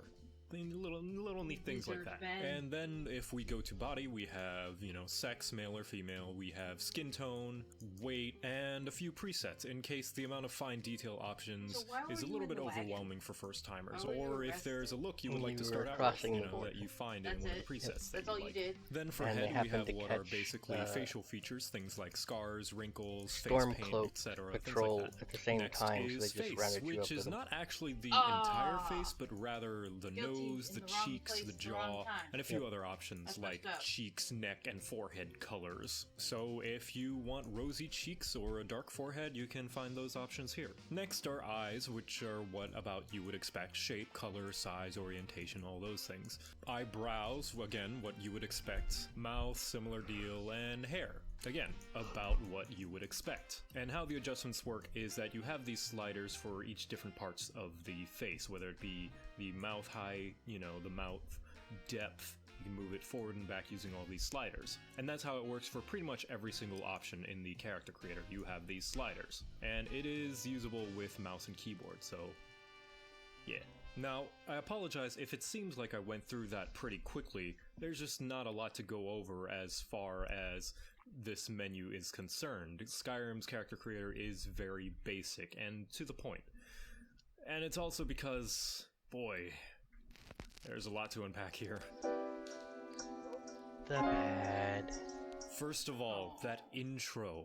Before you actually reach the character creator, every time you have to sit through the game's intro. Hey, you. You're finally awake. Which can take up to about 4 or 5 minutes. Yes, you can save 4 or right 5 before hours. the character creator to solve that problem, but it's still a problem that the player has to solve instead of having start the a game and go built-in get some skip sex. function or something. Not the That's most if annoying the horse thing, and decides you to can mod walk it out, down the but as I trail said, and not get vanilla stuck game, on a tree or it's a climb tad the mountain annoying, behind and it. It's not the Or worst drag the thing, wagon but say if you don't sideways. have the foresight to save right before the intro ends, in fact, I forgot to, and I intended to for this video, then you have to sit through the expedition dump for another 5 minutes just to make a new character and finally start customizing. Second, though there does seem to be a lot of options, it feels as though some are missing. Like, not in the sense that they were taken out of the game, but in the sense that you feel as though they should be there. Like, here's an example. Like, you may have the ability to change the nose height, according to the face. If you want to make it higher or lower, you can change nose length, and you can look like the Wicked Witch of the West, but what about nose width? Nose size? Take a closer look at that snout. It's a weird problem that's hard to really describe, but the fact that you can only customize some parts of the face, but not others, to really is Wicked Witch of the West, but higher ability to change feel as though they should be there. Like, here's an example. Like, you may have the ability to change the nose height, according to the face. If you want to make it higher or lower, you can change nose length, and you can look like the Wicked Witch of the West, but what about nose width? Nose size? Take a closer look at that snout. It's a weird problem that's hard to really describe, but the fact that you can only customize some parts of the face, but not others, just kind of feels weird. There's also very little to differentiate your overall head shape in this game. You can adjust and adjust all the sliders, but aside from, I guess, like hair and some of the wrinkles and, you know, colors here and there, characters of the same race are going to feel very similar looking. And I understand that different species share similar features. Well, it's also to one not an another, MMO. but It's again, an if you individual look at us humans, we come in all sorts of shapes and sizes and colors and all sorts of things. You don't need as think much it'd be too unrealistic to expect the dimorphism. same to be possible for other species as well. Because you're the only one that's playing at a time. More than others. Speaking of which, the same goes for the body. It's very limited. You do have a weight slider, but it's more like a muscle mass. And unless you compare the lowest setting with the highest, there's not going to be a lot of difference in body types. Everyone's going to be around the same height and same build for that race. I know some of the races are shorter or taller than others, but it's very, very unnoticeable, and there's no way to adjust it either. Everyone in the game is going to be pretty much around the same height and build. Now, I understand both of these negatives are obviously because there's going to be a lot of equipment and a lot of different characters in the game, and said equipment has to be able to fit on everyone. So the developers decide to have every character just kind of look around the same so that they can spend resources on something probably more important. Still a downside though. Next too bad they is wouldn't the have taken that presentation. time and put it on Game's the graphics, physics it engine. hasn't aged well. And that's not really anyone's fault, and nothing can really change it, but yeah, the models are a little bit dirty and not very expressive.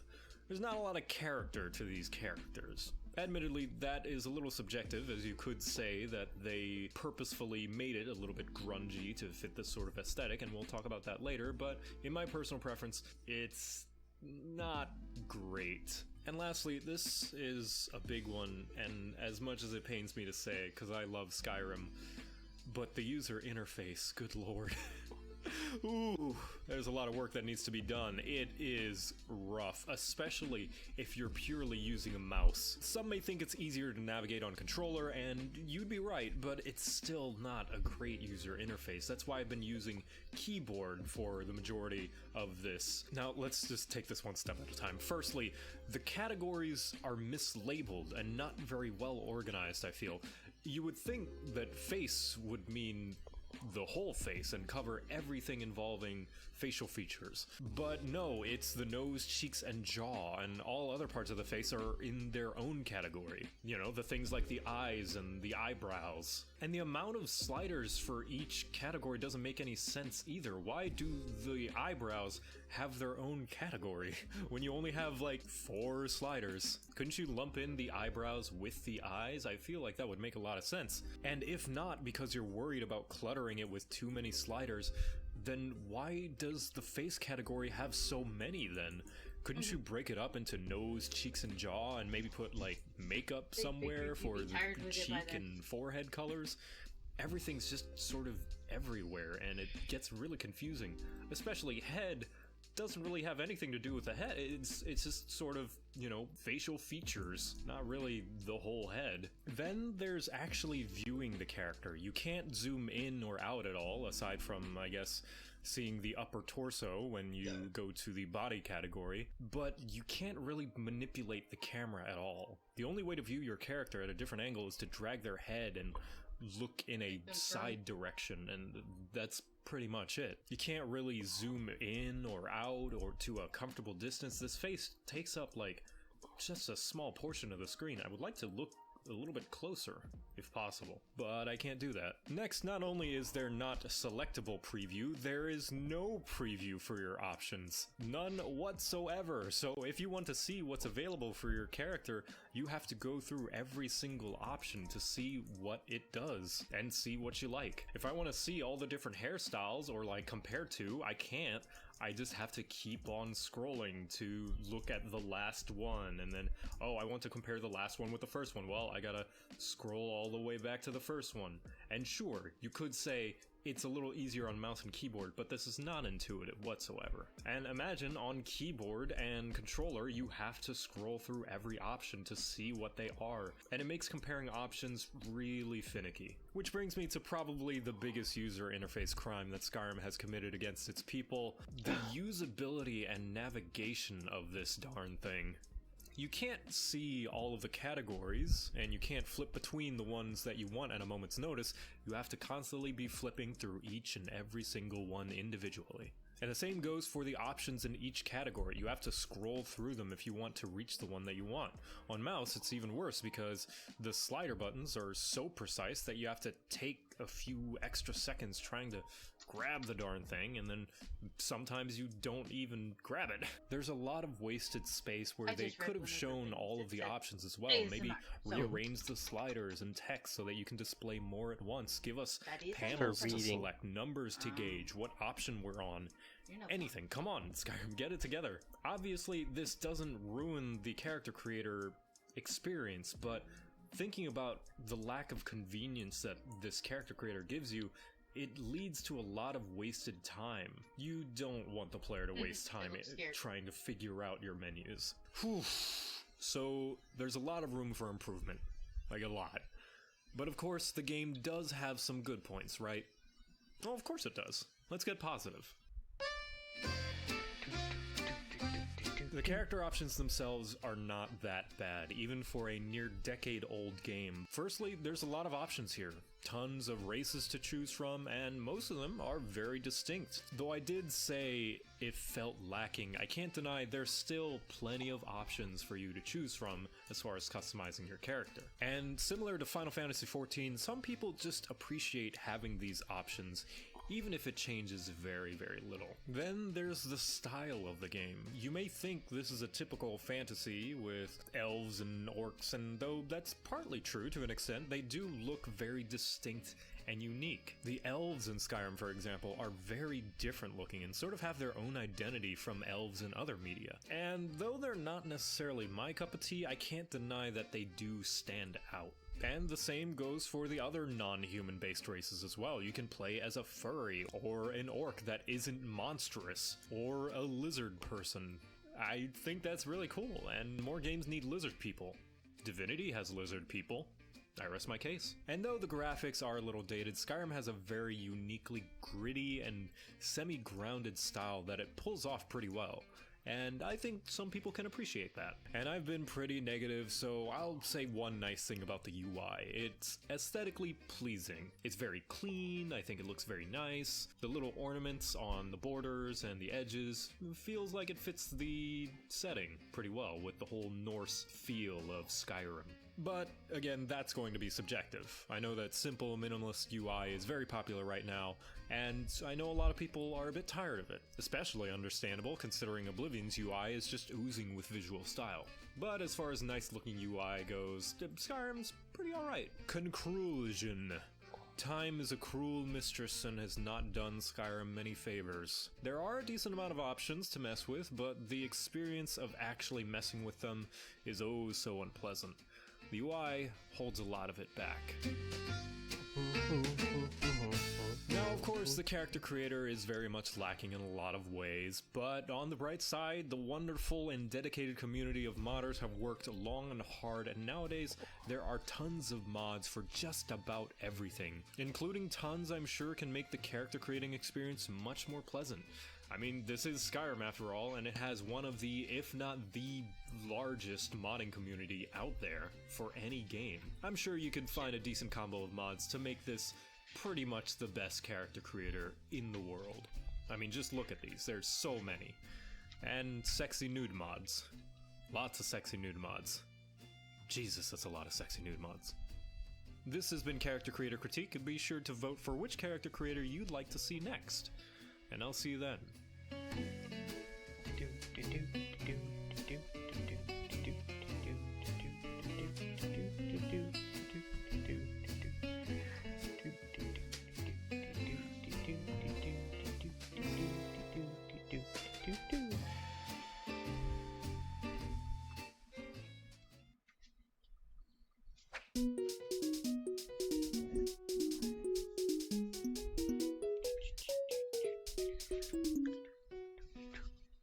So, in the second instance of Joseph Ignores the CCC voting poll, we're going to be looking at Code Vein, because it's got a very interestingly in-depth character creator with some features I think are worth talking about. So, Code Vein, as you can already tell, has a very anime aesthetic, and that's going to be up to personal preference whether you like that or not. And as such, you will come to realize that a lot of the options available to you in this character creator reflects that, very much rooted in the anime style. When you first begin a new game, there will be a very short intro of a character talking to you and giving you the choice to either choose your name first or appearance first.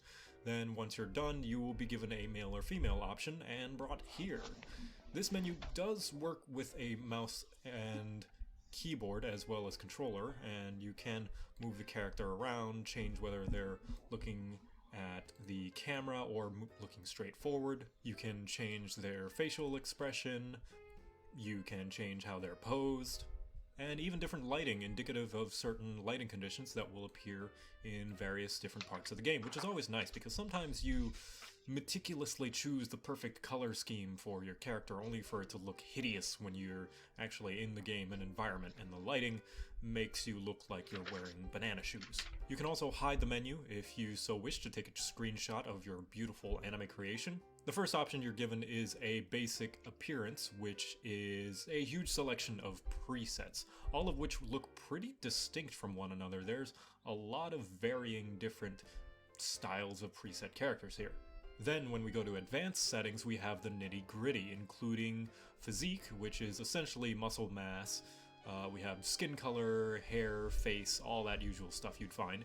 Interesting note is that certain options that allow you to color have a two-tone system, like you can see here with the hair, where you can essentially choose a base color and a highlight color. So if I so wish, I can make the base hair color purple, while the highlight color can be something like, I don't know, like a bright highlighter green or something, if I so wish. And in addition to that, a slider that allows you to determine how much of either one is dominant over the other. You can do the same for the irises of the character. Speaking of irises, you have the option of heterochromic eyes if you so wish. We also have a fair bit of face shapes, the usual, various different sizes of eyes, mouths, and noses. Then we also have eyebrows and eyelashes. We also have makeup, which is mostly a varying selection of different eyelashes. You don't really get to choose a lot of the makeup aside from their color. You also have scars, which have the option to flip them horizontally on either side of the face, and 3 slots for face paint. And when you select them, you have multiple categories. You can see at the top there, we have what's essentially typical makeup, we have sort of like more face paint, and kind of like iconic tattoos. All of these which can be further adjusted with this advanced editing mode where you can resize, readjust, rotate, things, all that good stuff. Then you also have clothing, which are going to be more or less what you wear for the majority of the game, as a lot of this game's armor doesn't necessarily cover your entire outfit, though some of the time it will, but otherwise this is mostly what you'll be wearing. If we go into advanced editing, we can actually remove parts of the clothes pieces if you don't like a particular part, like this huge popped collar, maybe you want it gone, or maybe this glove or this butt cape. And here in the color selection, we can actually change the color palette of the clothing, each one individually at that. So you can essentially totally and completely recolor your outfit if you want. Then we have the Purifier Mask, which in the world of Code Vein, there essentially is a miasma that's going around that requires you to wear a mask in certain areas, and it will also appear in some cutscenes and finishing moves. There's also a mask frame for some additional customization of your masks, and finally we have 10 voice options, and you can preview them saying various things. Your character is mostly a silent protagonist from what I can tell, but this voice does appear when they make attacking grunts and when you emote and such, and they say things. And I wanted to save this thing for last because it's what this game's creator is getting known for the most, and that's the accessory section, which allows you to have up to 8 different accessories, or however many accessories will fit into the budget that you have down here at the bottom. And some items cost more than others depending on their complexity, as the devs don't want you having a million items on you in the game that will cause slowdown or frame rate issues. When we select a slot, we can see that there is a decent amount of categories as well as items in each category. You can see here there's hats, various other wear like glasses, neck wear, extra hair extensions, pouches, gloves, jewelry, and miscellaneous other items. Now you may notice some of these items look a little bit janky in their placement. There's a lot of clipping, and although that seems to be a slight lack of polish that is persistent throughout the game with all of the cloth physics and such, the reason we see it here is because these items also have adjustment sliders that allow you to change not only their general placement, like if I want it on the head or maybe on the chest or waist, but you can also change their size and rotation and additional orientation on the character, which gives you a lot of control. And once you're done with all of that, this creator also allows you to save the character's appearance in case you wish to use it again for another playthrough as a preset. You can see here I have made one in the past of my adorable cat boy. Look at him. He's got a little bow. On top of all this, as stated by the various tooltips at the top right, most of these options can be changed after you begin the game. There's a wardrobe in the hub area that allows you to basically totally recustomize your character's appearance, albeit with a few limitations. For example, you can't change their gender, physique, voice, or face shape, but pretty much everything else in the game. So I'm re-recording this because I recently discovered that you technically can totally readjust your character after the initial creator, not just what they're wearing and all their accessories. You can actually change their face shape and even gender if you make a preset first, and if you come here where the wardrobe is at the hub area where you change appearance, and then if you go to load appearance, you can actually load any of your presets, including this one that I made for Character Creator Critique. You can see here. And if I select this, I can go to end customization, and now in the game I am a totally, completely different character and different gender and everything. So yeah, you technically can totally change every part of your character. You just have to save that preset, and then you'll be able to load it up after you've initially created your character, which is pretty neat. Well then, a lot of people say this is one of the best new character creators in video games at the moment, and after hearing this, I saw it as a challenge to see if that's really true. So, let's see. What's bad about it? Well, the most immediate thing I don't like about this character creator is the functionality of the UI, particularly with mouse and keyboard. Of course, the obvious counterpoint is just use a controller, to which I say 1, not everyone has a controller, 2, not everyone wants to use a controller, 3, the mouse and keyboard should not be ignored just because it's more viable on controller, and 4, even the controller doesn't avoid some of the problems the UI has. So the most immediate thing I realize using this character creator that's frustrating is the instant preview, where hovering over a selected object immediately shows it on the character instead of only showing it when you select them. Here's an example of how it can be frustrating. Say I wanted to look at this hairstyle in the middle, or like this one over here, and I selected it and I wanted to spin my character around. Well, now I've got to move my cursor over here, and then because of the instant preview, it's now showing a different hairstyle, the last hairstyle that I've hovered over instead of the one that I selected. Or if I wanted to check out this hairstyle and I wanted to hover, oh, well, whoops, can't do that. So in order to actually spin my character around to see their hairstyle, I have to select them, then back out of the menu, and then spin them around. And then if I didn't like it and I want to look at another hairstyle, I have to go back into the menu and then scroll and look for another hairstyle again. On controller, it's less of an issue since the two sticks are used to control the orientation of the character and the D-pad is actually used for the menus. But it's still not ideal for comparing different items when they're not exactly next to each other. Like if I wanted to compare this hairstyle quickly with this hairstyle, I still need to go through all of them and it still flips through them. The next UI sin this creator commits, in my opinion, is that scrolling on the mouse. So instead of scrolling down like you would a web page that causes the scroll bar to go, scrolling on the mouse wheel scrolls your selector. See where my mouse is? I'm gonna scroll down and then it scrolls the actual selector up and down. I don't like this function at all, as I feel what you select should only be where the mouse is unless the arrow keys are selecting it or something. So let's say I wanted to scroll down and it's not scrolling down because I'm moving the mouse, and I'm just like, it's really frustrating and finicky. So if I wanted to scroll down, I have to stop moving the mouse and then scroll down. And this scrolling problem is even worse when you're selecting colors, because while using the mouse wheel over these colors, the scrolling function does not work unless you are hovering over one of them. So let's say my mouse is over here in a blank space and I'm scrolling, nothing's happening.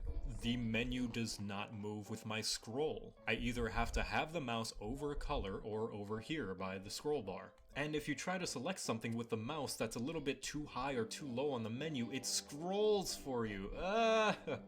Don't do that. Don't move the menu when someone's trying to select something. It makes it really, really frustrating when I see, oh, there's that shade of gray that I really want, and now I have to move my mouse back down. Here's another thing. For adjustment sliders, I can't simply click and hold the bar and kind of move it, adjust it up and down, or just click one of the buttons and hold. No, I have to repeatedly click them to adjust each and every time.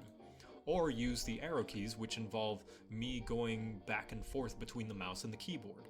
Or I could rest my left hand on the arrow keys, but that's heresy. These small inconveniences are all over the place in these menus, and it makes creating the character a little bit more janky than it needs to be, especially on mouse and keyboard. And definitely caused some confusion on my part, because I could have sworn I selected an item when in reality I didn't, because the menu didn't function the way I thought it would. So now that I'm done whining about the UI, what else can I whine about? Well, the body options, for a start, they aren't great. It's akin to Skyrim's weight slider in that it's mostly muscle mass and doesn't have a huge range of adjustment, so no chubby or bulky characters or short or tall characters. They're all gonna have fairly similar body types. This goes for the face options as well. They're all fairly similar to each other. And I get it's because of the anime style, but I think they could have been alleviated if there were any facial adjustment options at all. There are none, not even a little. This is especially frustrating because maybe you like the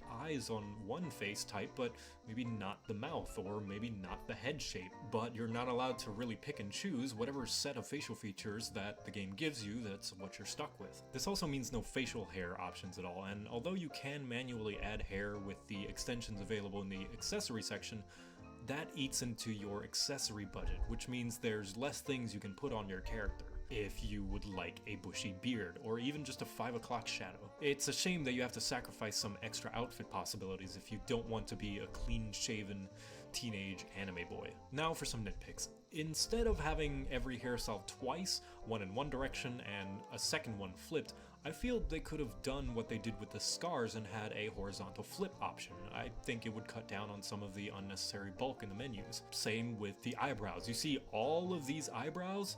These aren't all individual different eyebrows. They're mostly the same eyebrows. They're just repeated several times in different locations and orientations, which I feel is a real big waste of menu space, and I feel should be fixed with proper face options. This is really just messy.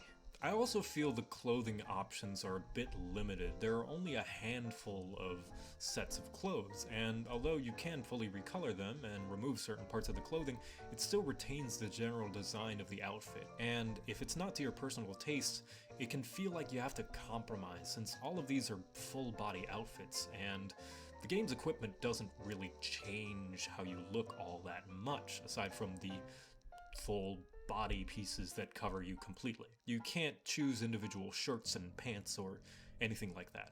Now, although I may have sounded a bit critical going over all this creator's problems, and I wouldn't say it's one of the best character creators because of those issues, it still has some amazing things going for it that I can understand where people are coming from when they say that it's a fantastic character creator.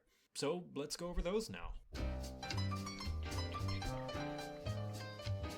Most obviously, this character model looks really nice. It's high quality.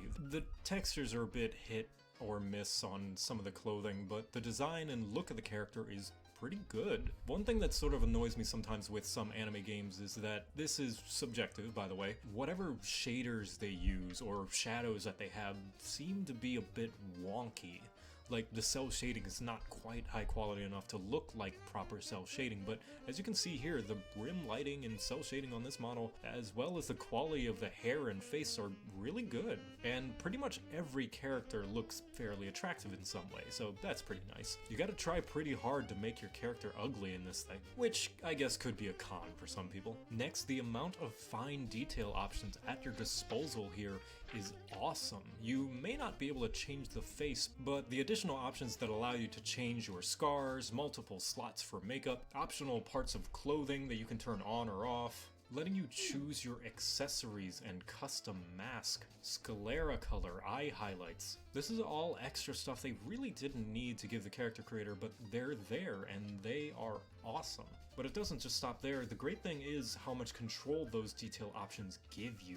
Because it's one thing to allow you to mess with plenty of options, but it's another to let you mess with them to this extent. I have not seen an eye option at this in-depth in a video game before, and that goes for everything else too. You can give your hair highlights, face paint position for multiple slots, multiple clothing and color options for each part of the clothes, and the biggest positive of all, the accessory system that allows you to place whatever the heck else you want on your character with extra options to reorient them. This is the coolest thing ever, and it's super rare to see in character creators. I think the only other creator where something like this is available is Soul Calibur, and it's great there too.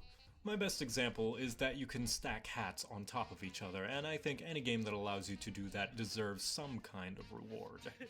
Oh my god.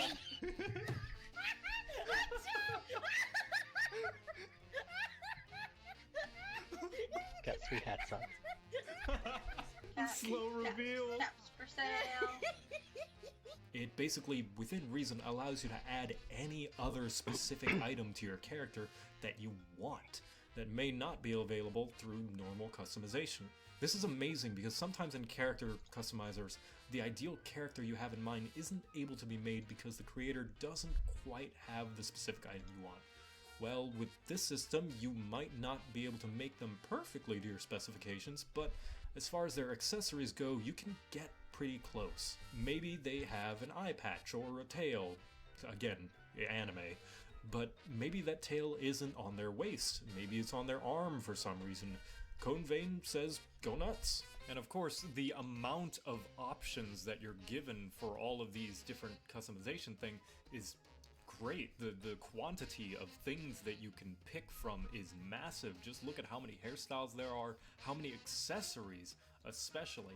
Now, although some of the options are a bit lacking, like the face shape is limited to how many faces they give you, the hair is a little bit lacking, and the clothing, the amount of accessories that they allow you to play with is massive.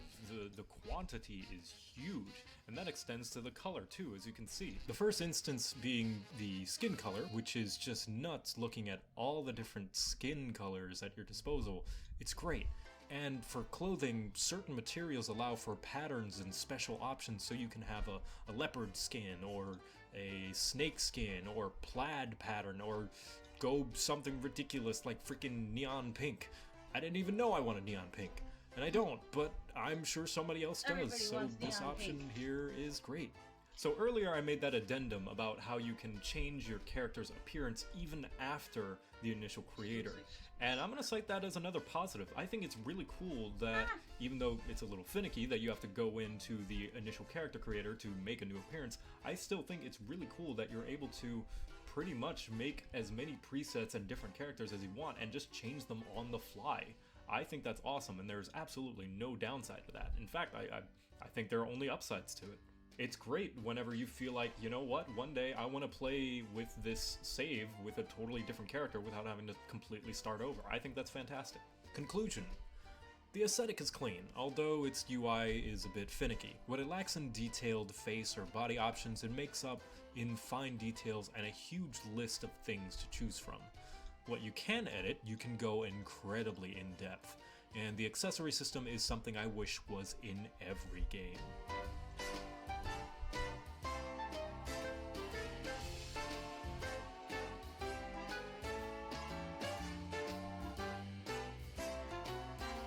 This has been Character Creator Critique. Be sure to vote for which character creator you would like me to ignore next. And I'll see you then.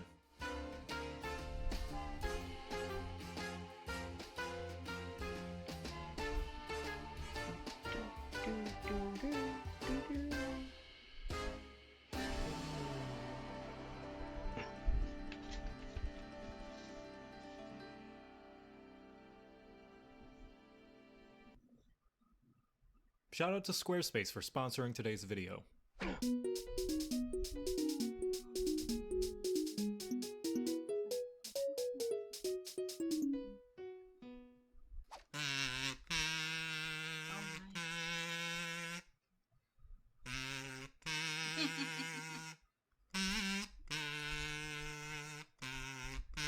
So, Fallout 4, how about it? Just like Skyrim, I'll only be looking at the vanilla game with no mods installed. I'll also be looking at it independently from the other Fallout games when it comes to the special system, because here at CCC University, we let things sink or swim on their own merit. Starting a new game will put you through a cutscene of sorts that sets up the world and the tone of the game, but it can be skipped if you just want to get to the character creator, which I'll say is a nice improvement over Skyrim. After a short conversation with your spouse, you can then start creating. Firstly, with your typical presets down here, of which there are about a dozen or so. The face category is where most of the customization options will be. It allows you to take the most direct control over the facial structure of your character. More akin to something like The Sims 4, where you can choose individual parts of the face and morph them via your mouse or various buttons on the controller, rather than traditional sliders. As you can see here, if I select something like the nostrils, I now have several different means to manipulate it, from moving it with the mouse, to changing its depth with the wheel, to scaling it with W and S. Different parts of the face will have different options available to you to manipulate them with some parts even being able to be asymmetrical as well, like this chin. I can move it off slightly to the side. You also have a separate type option, which allows you to select various different types of facial features, let's say like a different base nose shape, or how wrinkly you want your forehead to be, as well as the different types of lips for when you want to tell Dogmeat of how good of a boy he is. You also find hair and facial hair options here as well. Also things like skin color, eye color, all that stuff. And all of those things have additional options for different types of them as well, just like the lips. It's nice to see that they learned from Skyrim and actually put all of the facial options in the facial category this time around. Moving on, we have extras, which are facial features like freckles, moles, scars, bruises, cuts, and makeup if you're playing as female. You also have an opacity option to change how prominent these facial features are in case you'd want some very subtle looking scars or freckles. And you can apply multiple of these, every single one at the same time in fact, if you so wish. And your spouse will be sure to compliment you while you're at it, which is nice and supportive of them. That's the face I fell in love with. Selecting sex will change your gender, who has all the same options as you, aside from the usual suspects like makeup and facial hair and certain head hairstyles being exclusive to each other. Next, there is the body option, which gives you a triangle to manipulate how much you want to balance being thin, fat, and muscular. It also gives you a better look at your entire character as a whole if you prefer to see them in their full glory, to see if their face fits their body. And then once you're done, you're free to roam about your nice American home, and before long you'll be greeted by a man from Vault Tech spreading the good word of Sword and Shield, which will allow you to customize your special stats. These will determine your abilities in the game, from being able to melee really hard, to how well you can pass persuasion checks, to how often a mysterious hooded figure will randomly show up and steal your kill. Yeah, Fallout is weird. These will also determine what perks are available to you as you level up and get skill points to spend, as some of the perks require a certain amount of levels in that stat in order to be able to acquire them. And after that, you're good to go. A few things of note: whatever the state you last left your spouse in whenever you're selecting genders, that will determine their appearance. Come on, hon. It's just a little paperwork. Let him fill it out, and it's done. So be sure to remember, if you don't want an ugly housemate, you may want to get rid of all their blemishes before you continue. There's also a way to totally re-customize your character as well. For a pretty cheapish price in Diamond City, there's an NPC that lets you have a pretty much total makeover of everything aside from gender. So let's go ahead and see what doesn't work. So first of all, some nitpicks. Just like Skyrim, you're stuck viewing this character at whatever angle the devs decide to give to you. You can move their head around, but you can't turn them around totally. You can zoom out to the body, but still can't turn them around or pitch up or down. And there's no real way to view the character at every single angle, just some limited ones based on the camera that they give you. And every time you do switch between genders or body options, you have to sit through a few seconds of animation every single time, and you have to wait for them to shuffle around. It's a nice and functional animation, and it's pretty immersive, but it can get annoying when it happens every single time when you're trying to switch between them. Let's say if you wanted to customize your spouse, or, oh, I forgot to do something with my body, so I'm gonna click on my body. I have to wait through this little animation. It can get a little annoying sometimes, and I wish I could either speed it up or skip it somehow. A slightly bigger nitpick is how few hair options there are, or at least it feels like there's not a lot, because a lot of them just feel like slight variations of each other. This one's fairly subjective, as I'm personally not a big fan of the options you're given here, and I'm not sure if it's a problem of quantity or quality, but yeah, for me it feels like there's not a lot to choose from. They're 26 for female and around 30 for the male, but I don't know, it doesn't feel like that many. Someone else might think every single hairstyle is a massive hit, because this gripe might just be me. And one more nitpick is that there's no voice option. This is sort of a backhanded compliment, because you can make your character so different and unique that sometimes it means that their voice won't really match their face. And I'll go into how different you can make your character later in the positives, but I know it can be expensive to hire multiple voice actors to cover so many voice lines, but the fact that there is a voice for all of your character's actions and dialogue means that this problem does come up. I think having a silent protagonist would fix this issue, as well as other issues with the player dialogue, but we're not going to go into that because this is not a game critique, just a character creator one. But yeah, the voice can sometimes not fit the face. Now, let's move on to the UI. That's right, starting with the facial manipulation. A couple of minor gripes. It's hard to tell where the facial features begins and ends when it's being highlighted because of how they chose to do so. As in, it's pulsing and it works on a sort of gradient, so maybe this nose goes all the way up to a certain part. At least I think it does because of where the gradient lies, but I can't be certain. Not to mention the fact that if your character has facial hair, you can't even see some of where the highlights are, and you have to take off your beard to look at it. That's really annoying. It's not the biggest deal, since you can just select it and mess with it to see where it begins and ends, but it can sometimes lead to selecting a part of the face that you didn't mean to, either because you don't know where the cheeks end and where the mouth starts, or because of this kind of pulsing effect not appearing until a few milliseconds after you highlighted that section. And it can also mean that you don't completely know what's available to be manipulated. I remember in one playthrough I kept getting frustrated that no matter what I did to my character's face, it kept looking the same because I didn't know that there was a certain part of the face that even could be manipulated. A good UI communicates information, and this whole facial selection thing can work well, just not here. If you want a game that does this system pretty well, look at Black Desert Online. It has it where areas you can manipulate can be toggled to show where they begin and end, and what can or can't be manipulated at all times. And you can turn this option on or off. It's great. This is a personal preference thing, but I still think it's worth mentioning. I think optional sliders would be greatly appreciated because although it's nice to be able to fiddle with these things completely freeform, some sliders would do well for more precise changes, just in case if I accidentally move something slightly asymmetrical by accident without wanting to do so, and then if I wanted to center it again, I either have to totally cancel all of my changes or just kind of eyeball it. However, my biggest problem with this creator's UI is my good old nemesis, lists and instant preview. Whenever a certain part of the face or facial features options are available, you have a list of options that will instantly show what they are when they're hovered over. And this is bad for two reasons. Firstly, the fact that it's a list does not give me any information as to what it's going to be. They have names, but I can't be sure what these names mean. They might have different definitions depending on different people. I won't know what these options are going to be or how it will look on my character until it's actually on there. I think having images is much more useful for deciding certain types of options. And secondly, the instant preview makes comparing two options pretty annoying.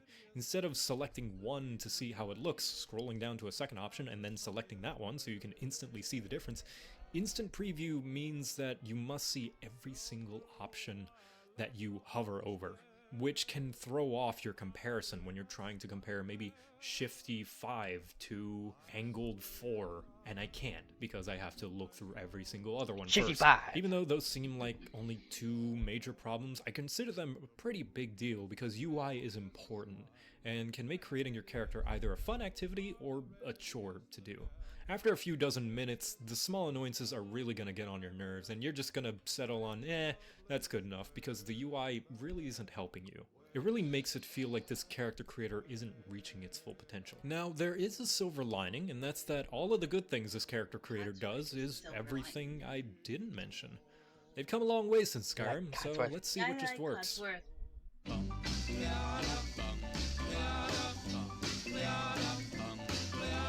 What's immediately apparent is that these character models look great. They're fairly realistic, but not uncanny. High enough poly count and resolution that still holds up pretty well, in my opinion, to this day. They're pretty expressive when they're talking and emoting as well, and you need only to look at all the different presets to see that these faces look pretty good. Best of all, in my opinion, you get to see your character during the dialogue, which is pretty neat considering the game is optimized more towards first-person gameplay rather than third-person. It's always good to have plenty of excuses to see your character in an FPS, and Fallout being dialogue-heavy means you get to see your character a lot. Yeah, I know you can play in third-person, but you try looting all the tiny items while zoomed out and telling me it's not more difficult. Secondly, these body options are good. Not much to say, it's just really nice to be able to be skinny, muscly, and fat, and everything in between. Next, these extra options. Mwah, top notch. Not only are there a load of facial feature options, they're all independent and can be toggled individually, and all at once if you want. That's awesome. It is so refreshing after coming from games that have multiple face options tied to each other and only having a single slot available for said options. If you want freckles and moles and scars and even more scars and a black eye, then Fallout 4 just lets you have all of those things with no limitations. And finally, the biggest accomplishment in this character creator is the face options. I had a few complaints about it, but I have to admit, these facial options are awesome. Setting aside the UI problems, you have a lot of control here with how you can change your face. Size options, shape options, width options, tilt options, not to mention all the different base types for all the different parts of the face.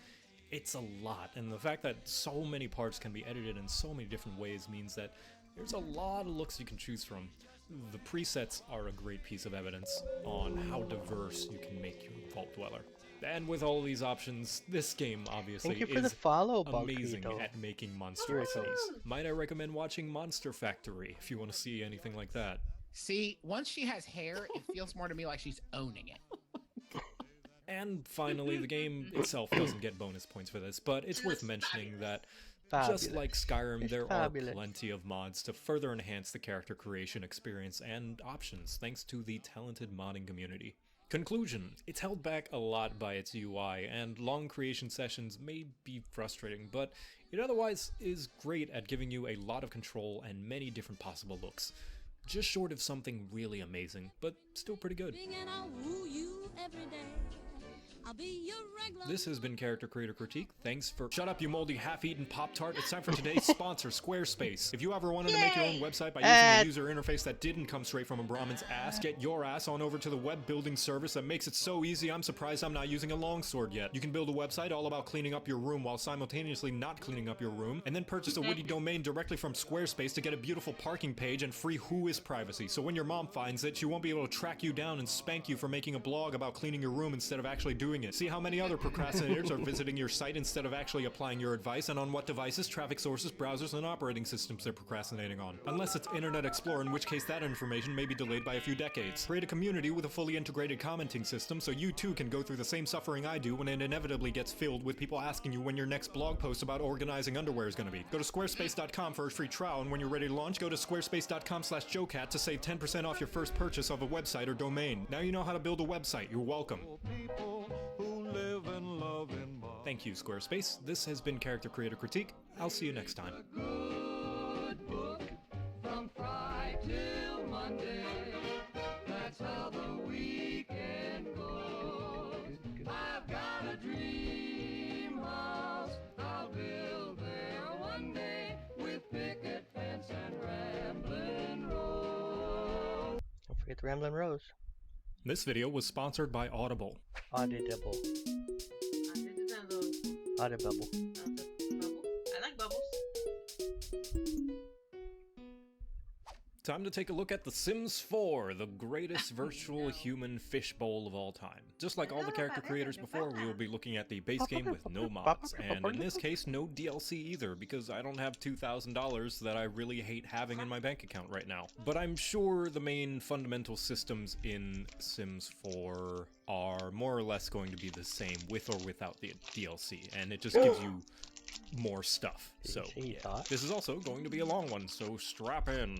When you begin a new game, you will be brought to the Create a Sim, where the game prompts you if you want to start making a character from scratch, or alternatively, if you'd like to use the Create My Story system, which will give you a few questions to answer, and the game will generate a character for you based on your answers. Whichever one you choose, you'll then have a random base character to start with. At the top here, we have the Sim's personality. This includes their first and last name and their gender, which has a little drop down for more specific gender identity options. We have age, which you can pick from a toddler all the way up to an elderly person. Note that a Sim created through My Story has to be at least a young adult or older, so if you want to make a child, you'll have to start from scratch. There's a set of walking cycles, selection of voice styles including pitch, and relationship status with any of the other Sims you create in the same household. Then, down here, we have the Sims' aspirations and traits. These are the goals and personality traits the Sim will take on as you play the game, and they'll give bonuses to certain activities they do in the game, like making better food if they are a culinarian, or earning more money if they're a gold digger. Working towards these aspirations will give you special rewards, usually additional bonuses that pertain to certain aspirations, like being extra skilled at something, like painting really well, or guaranteeing the next thing the Sim says is going to cause a riot, or being really good at casting spells. Yeah, there's spell casting in The Sims 4 now, apparently. Don't ask me, I don't even know anymore. These traits are the Sims' interests and finer personality quirks, as certain ones will lead to Sims having certain tendencies, like how an active Sim will want to work out a lot, and they'll get sad if they don't for a long time. These traits can also lead to unique conversations and interactions with other Sims and objects in the world. Say, like if two Sims share or have complementary traits, where they can have unique conversations. You can have up to 3 traits to start out with, and your Sim will gain additional traits as time goes on. However, children will have fewer traits the younger they are, so here a toddler starts with 1 from a unique set of traits that are exclusive to the toddler, and a child starts with 1 and a teen starts with 2, because children are less complex creatures. And you can randomize these traits as well with this little dice here. Now from here on out, I'm only going to be focusing on the teen to elder range of this sim creator, because most of these things apply to the child creator as well. But I wanted to mention that up front because there are items and options that are different for kids than they are for teens and up, and those include certain aspirations, traits, limited body adjustments, and exclusive clothing options. But as far as the young children are concerned, that's as far as I'll go because I don't want this thing to be 3 hours long. So from here, let's move on to the face options. By selecting the Sim's face, you will be zoomed in and given a few things to work with. Firstly, over here are a bunch of categories pertaining to the head, including a bunch of face presets, which itself includes a wide range of skin colors and even some crazy options like blue and green and red and various shades of gray. We also have finer details like face imperfections and even teeth of all things. We then have hairstyles, facial hair for males, hats, accessories, makeup, basically everything else you would expect from a face creator. The main face adjustments are done through The Sims' take on face sculpting, where you can select a highlighted portion of the face and make adjustments based on your mouse movements. This is also how you can prompt specific options for that selected part of the face. As once you select a certain part of the face, you can then see here that there will be a set of options for you to choose for that section. So if no amount of morphing of the nose is getting you the quite right shape, you can also have this to work with as well. And this goes for just about every major part of the face, the eyes, the ears, the nose, all that stuff. And this thing that's been ominously floating here this whole time is the detailed edit mode, which allows you to get even more specific with your face morphing. Selecting it will zoom even closer into the face and allow you to do additional morphing options that weren't initially available from the base zoom, in case you are interested in being extra precise with your face shapes.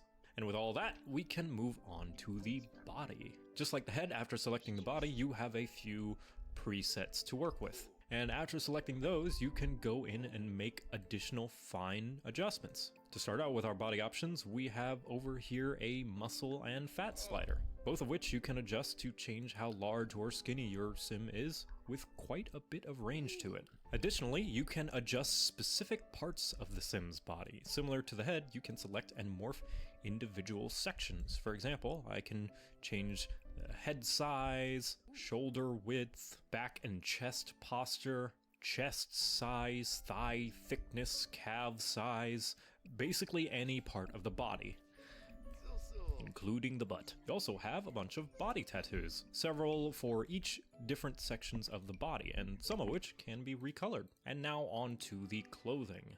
Your sim can wear a variety of different outfits, whether it be a combination of tops and bottoms, or a full body dress, or anything else. You have a large selection to choose from. Almost all of them with additional color options at the bottom of their little icon here. There's also accessories, which covers things like gloves and socks and bracelets, and then finally shoes at the very bottom. With all that covered, I think it's about time I point out this filtering system.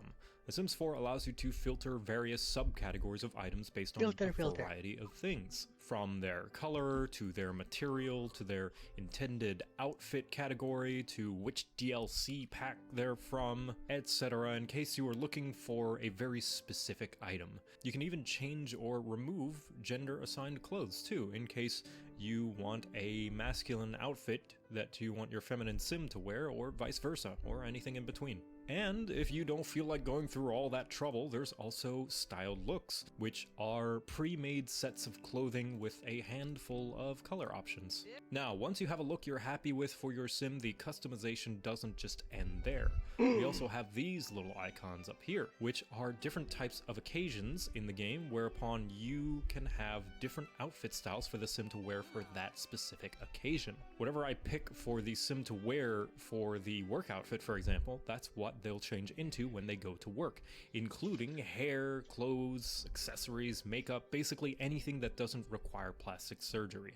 And that goes for all of these other options as well. So like when they're working out, or when they're going to bed, or when they're going to a party, all of that stuff. And there are some pre-made styled looks for each of these as well. Now down here we have a few more options. We have a randomize button, which you can filter which parts of the sim you do want to randomize in case there's a certain part that you like and you would like to disable it and randomize everything else, like just their outfit, for example. There is an undo as well as redo button in case you make a few mistakes and need to go back, or your mistakes are fine and you want to go forward. A randomize from gallery button, which will pick a random sim from the online gallery, and it includes a little info tab on who the creator of the sim is and if you'd like to download it to your own personal library. Speaking of, if you're particularly fond of a specific household you've made, you can save it to your library, where, if you so wish, you can edit or use them for other playthroughs or merge with other households. Additionally, you can upload your household to an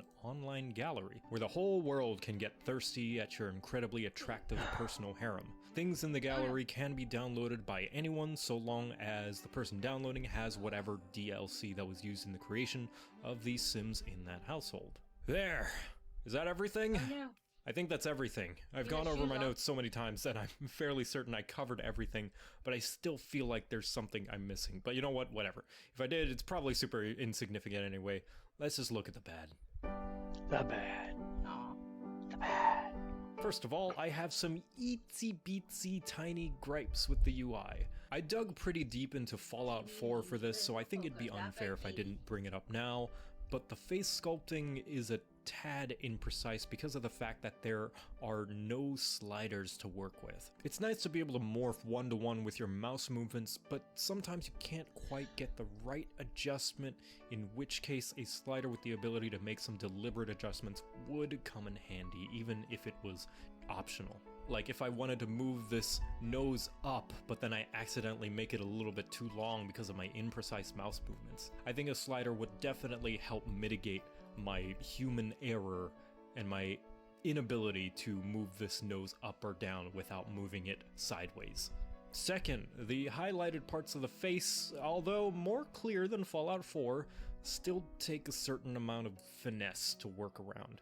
It's not always clear what parts of the face is adjustable, and it takes a second for the full highlight to come into view. A toggleable option to show all possible adjustment areas like in Black Desert Online would be nice and convenient, in my opinion. Third problem with the UI, this side menu I feel is wasting a lot of horizontal space.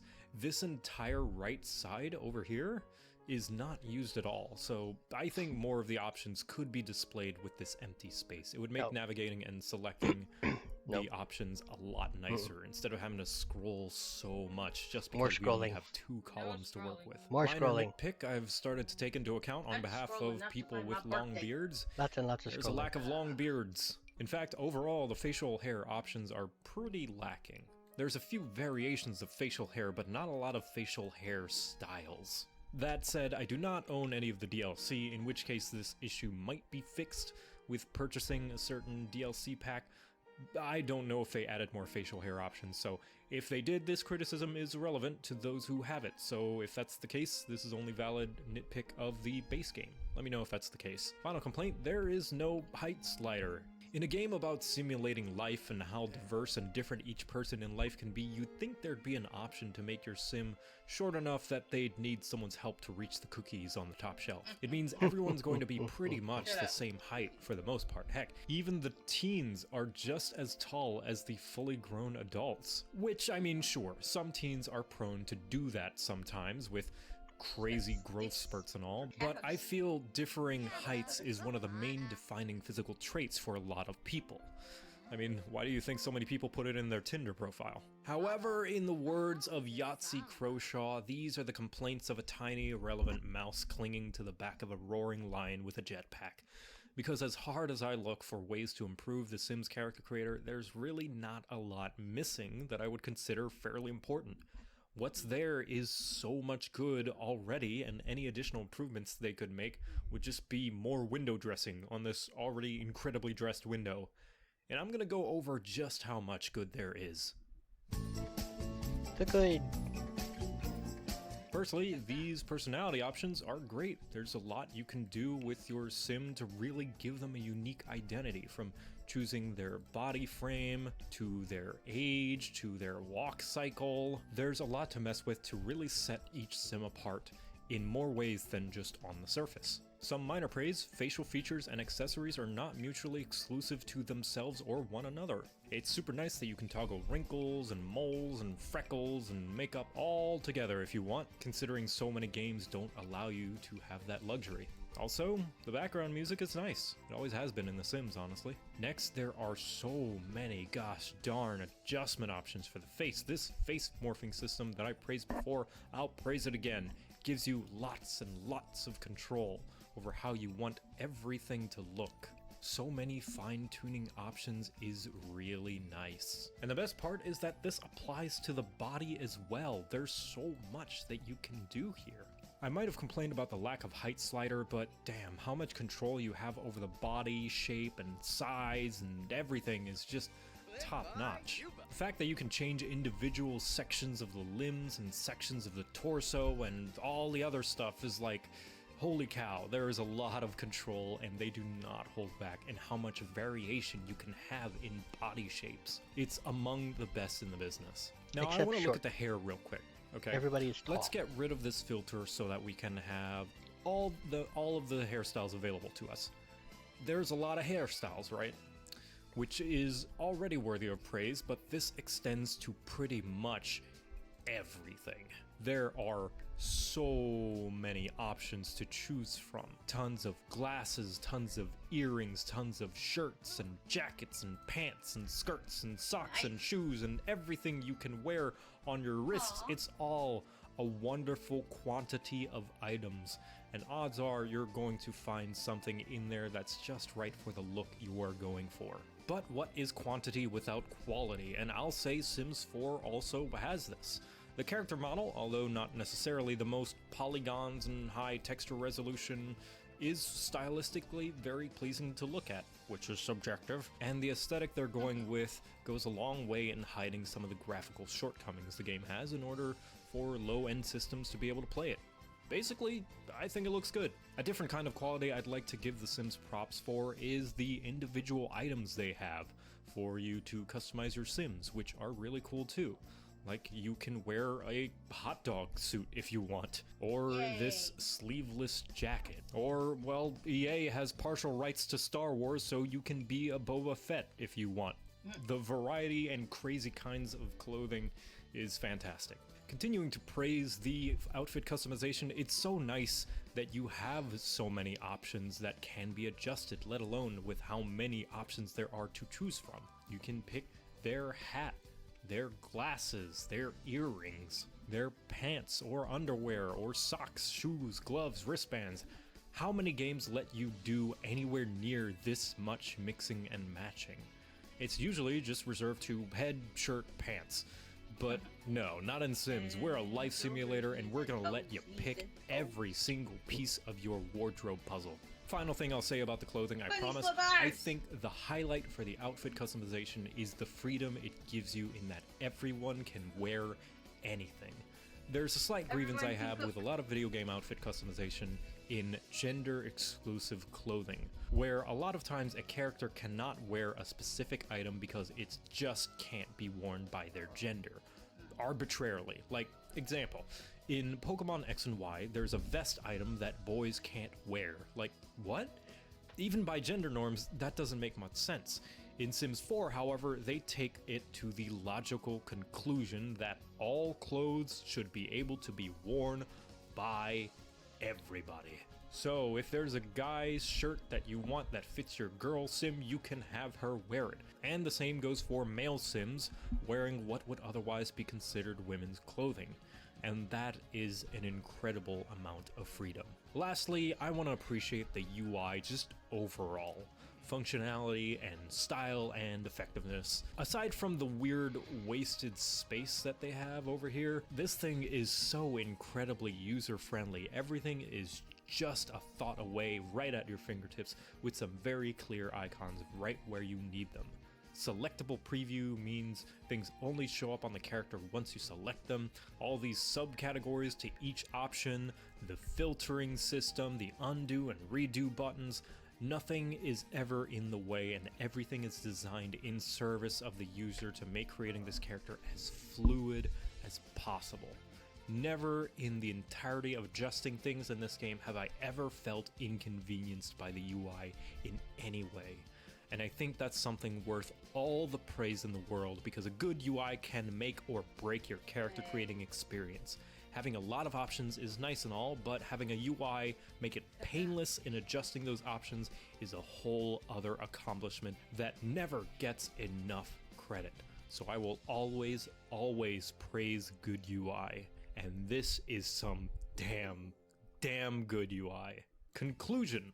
There's a reason The Sims is the go-to game when it comes to listing the best character creators in video games. It's got body diversity, it's got fine detail adjustments, it's got style, it's got functionality, it's got options, it's got freedom, it's got just about everything you can ask for in a character creator. And it is a personal favorite of mine.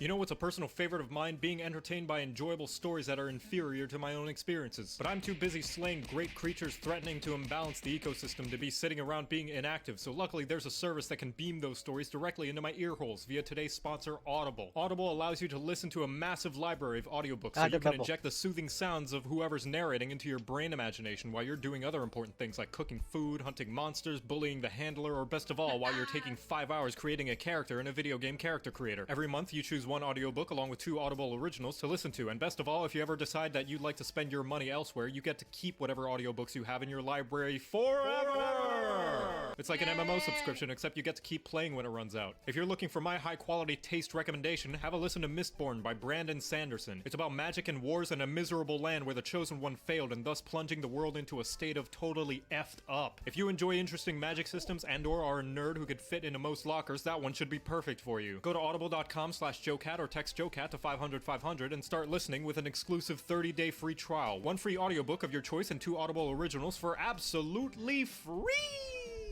And now you know how to multitask. You're welcome. Yay! Looks like a shark. This has been Character Creator Critique. Thank you for watching, and I'll see you Wearing next a dragon head. I thought it was, but it was just...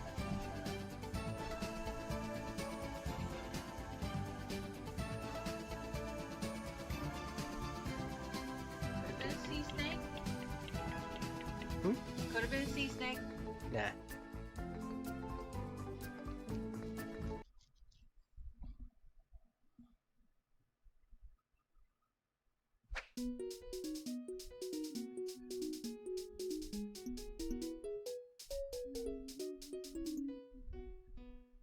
With the newest expansion coming to ESO and the fact that I'm trying to look for a new MMO to obsess over, might as well cover this one now, huh? To start out, when you make your character, you have the choice between male or female, which of the 3 in-game factions you would like to be in, and which of the 10 races of Tamriel you would like to be. Note that the 10th race, the Imperial, is paywalled and will require its own purchase from the in-game store. Each of the races have different attributes and bonuses that help them excel at different skills, but from my understanding these are fairly small bonuses and not at all restrictive, that is, unless you like to min-max, I guess. On the next page we have the classes, of which the vanilla game gives you 4, and the other 2 can be purchased from the in-game store. These classes give you different unique abilities and play styles. However, just like the races, they are not restrictive, and each one can use any weapon or any kind of gear.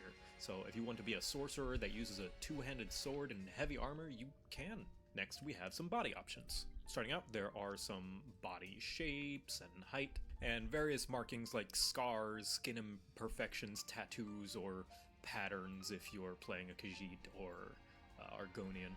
And then further down, we have some more detailed body options that allow you to manipulate individual parts of the body, ranging from their chest, to their arms, to their hands, to their hips, and all that good stuff. Butt slider. And lastly, Butt we slider. have face options, including general face shape, just like the body.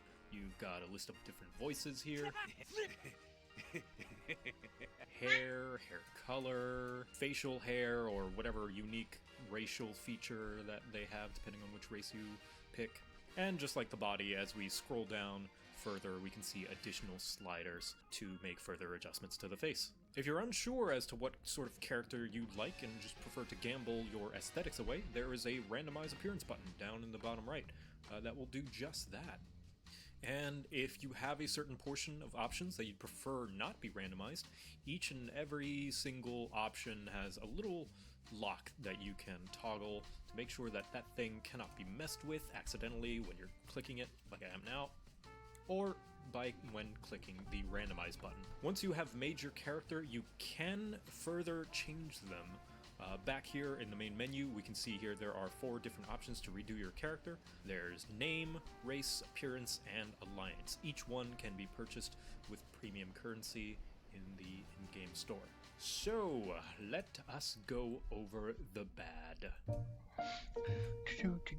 Some UI gripes. Take a shot, everybody. Firstly, when you select to preview gear, like the different types of gear or no gear, it knocks you back out to the race select. A bit more annoying is the Skyrim problem of having no visual previews for certain options, i.e. the hair, markings, facial hair, etc. In order to see what your options are, you have to scroll through the entire slider one option at a time, or just skip all of them whenever you just want to get to one. I think having a panel with some thumbnails of all the options is infinitely better because you can see all your options first and not have to spend the time scrolling through them all, as that takes time and makes comparing options pretty difficult. The next problem I have is the lack of information of a lot of these options. Like for the races, there's a little tooltip down at the bottom here telling a brief summary of what bonuses you receive for each race. But if I'm a new player, I don't know what these bonuses mean or by how much they contribute. Perhaps some numerical values could be useful, or some additional info about what each of these skills does in the game. And the same goes for the factions. There's no info on them whatsoever in the game. I don't know what sets apart the Daggerfall Covenant from the Ebonheart Pact. If there is one at all. Maybe there isn't. The game doesn't tell me. And obviously, I could always look these up at the wiki to get information, but then we wouldn't be looking at just the character creator anymore now, would we? And again, same with the classes. There's a brief summary, but not much more.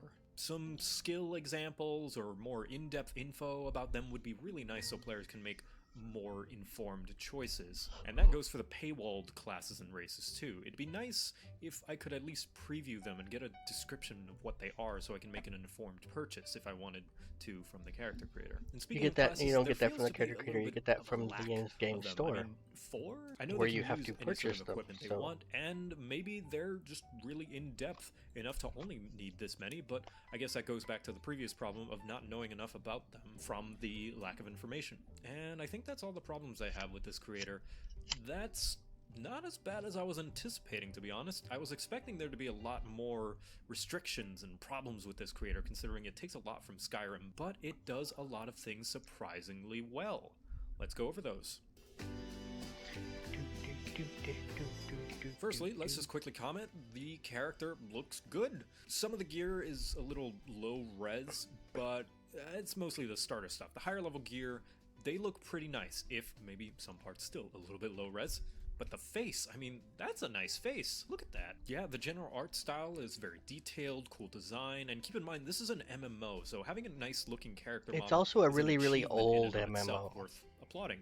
A lot of this is lended to by its art style, which I also Yes, like. the new DLC's coming out, but they have not really updated Obviously, a lot of anything. it inspired by Skyrim, but still a good looker nonetheless. On the like subject of looks, World of Warcraft, they haven't prop gone back to ESO really for having and good sexual updated. dimorphism, in the sense that the races look pretty much identical for either gender. Now, sexual dimorphism is not an inherently bad thing. It's okay to have genders of a species have different unique traits from one another, so long as it's done in a way that is equal for each gender. Although the women in ESO are on average a little bit scrawnier, The game lets you make them bulky if you so choose, and vice versa with the males. And let's just praise the variety we have on display here. Sure, you have like 4 different flavors of human and 3 different types of elves, but there's also lizard people and cat people and cool, unique looking elves, I'll admit. I said this in the Skyrim critique.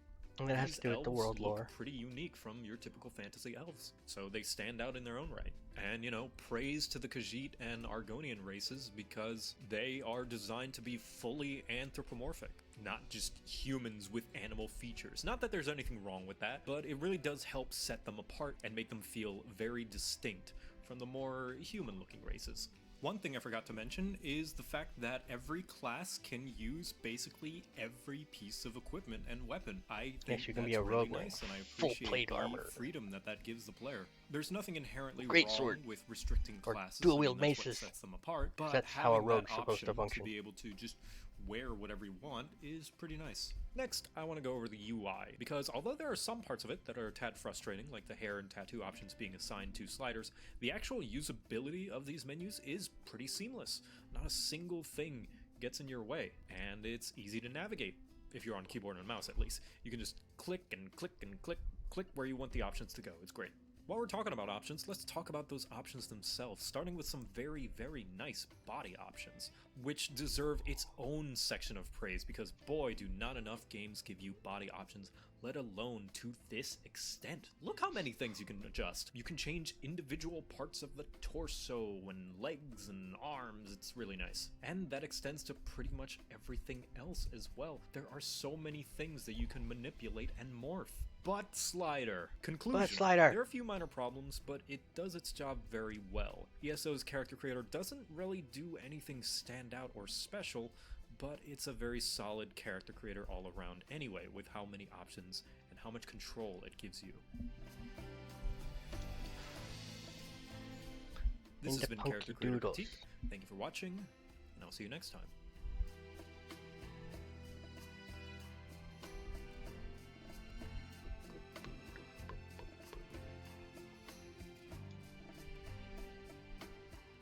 These are very short.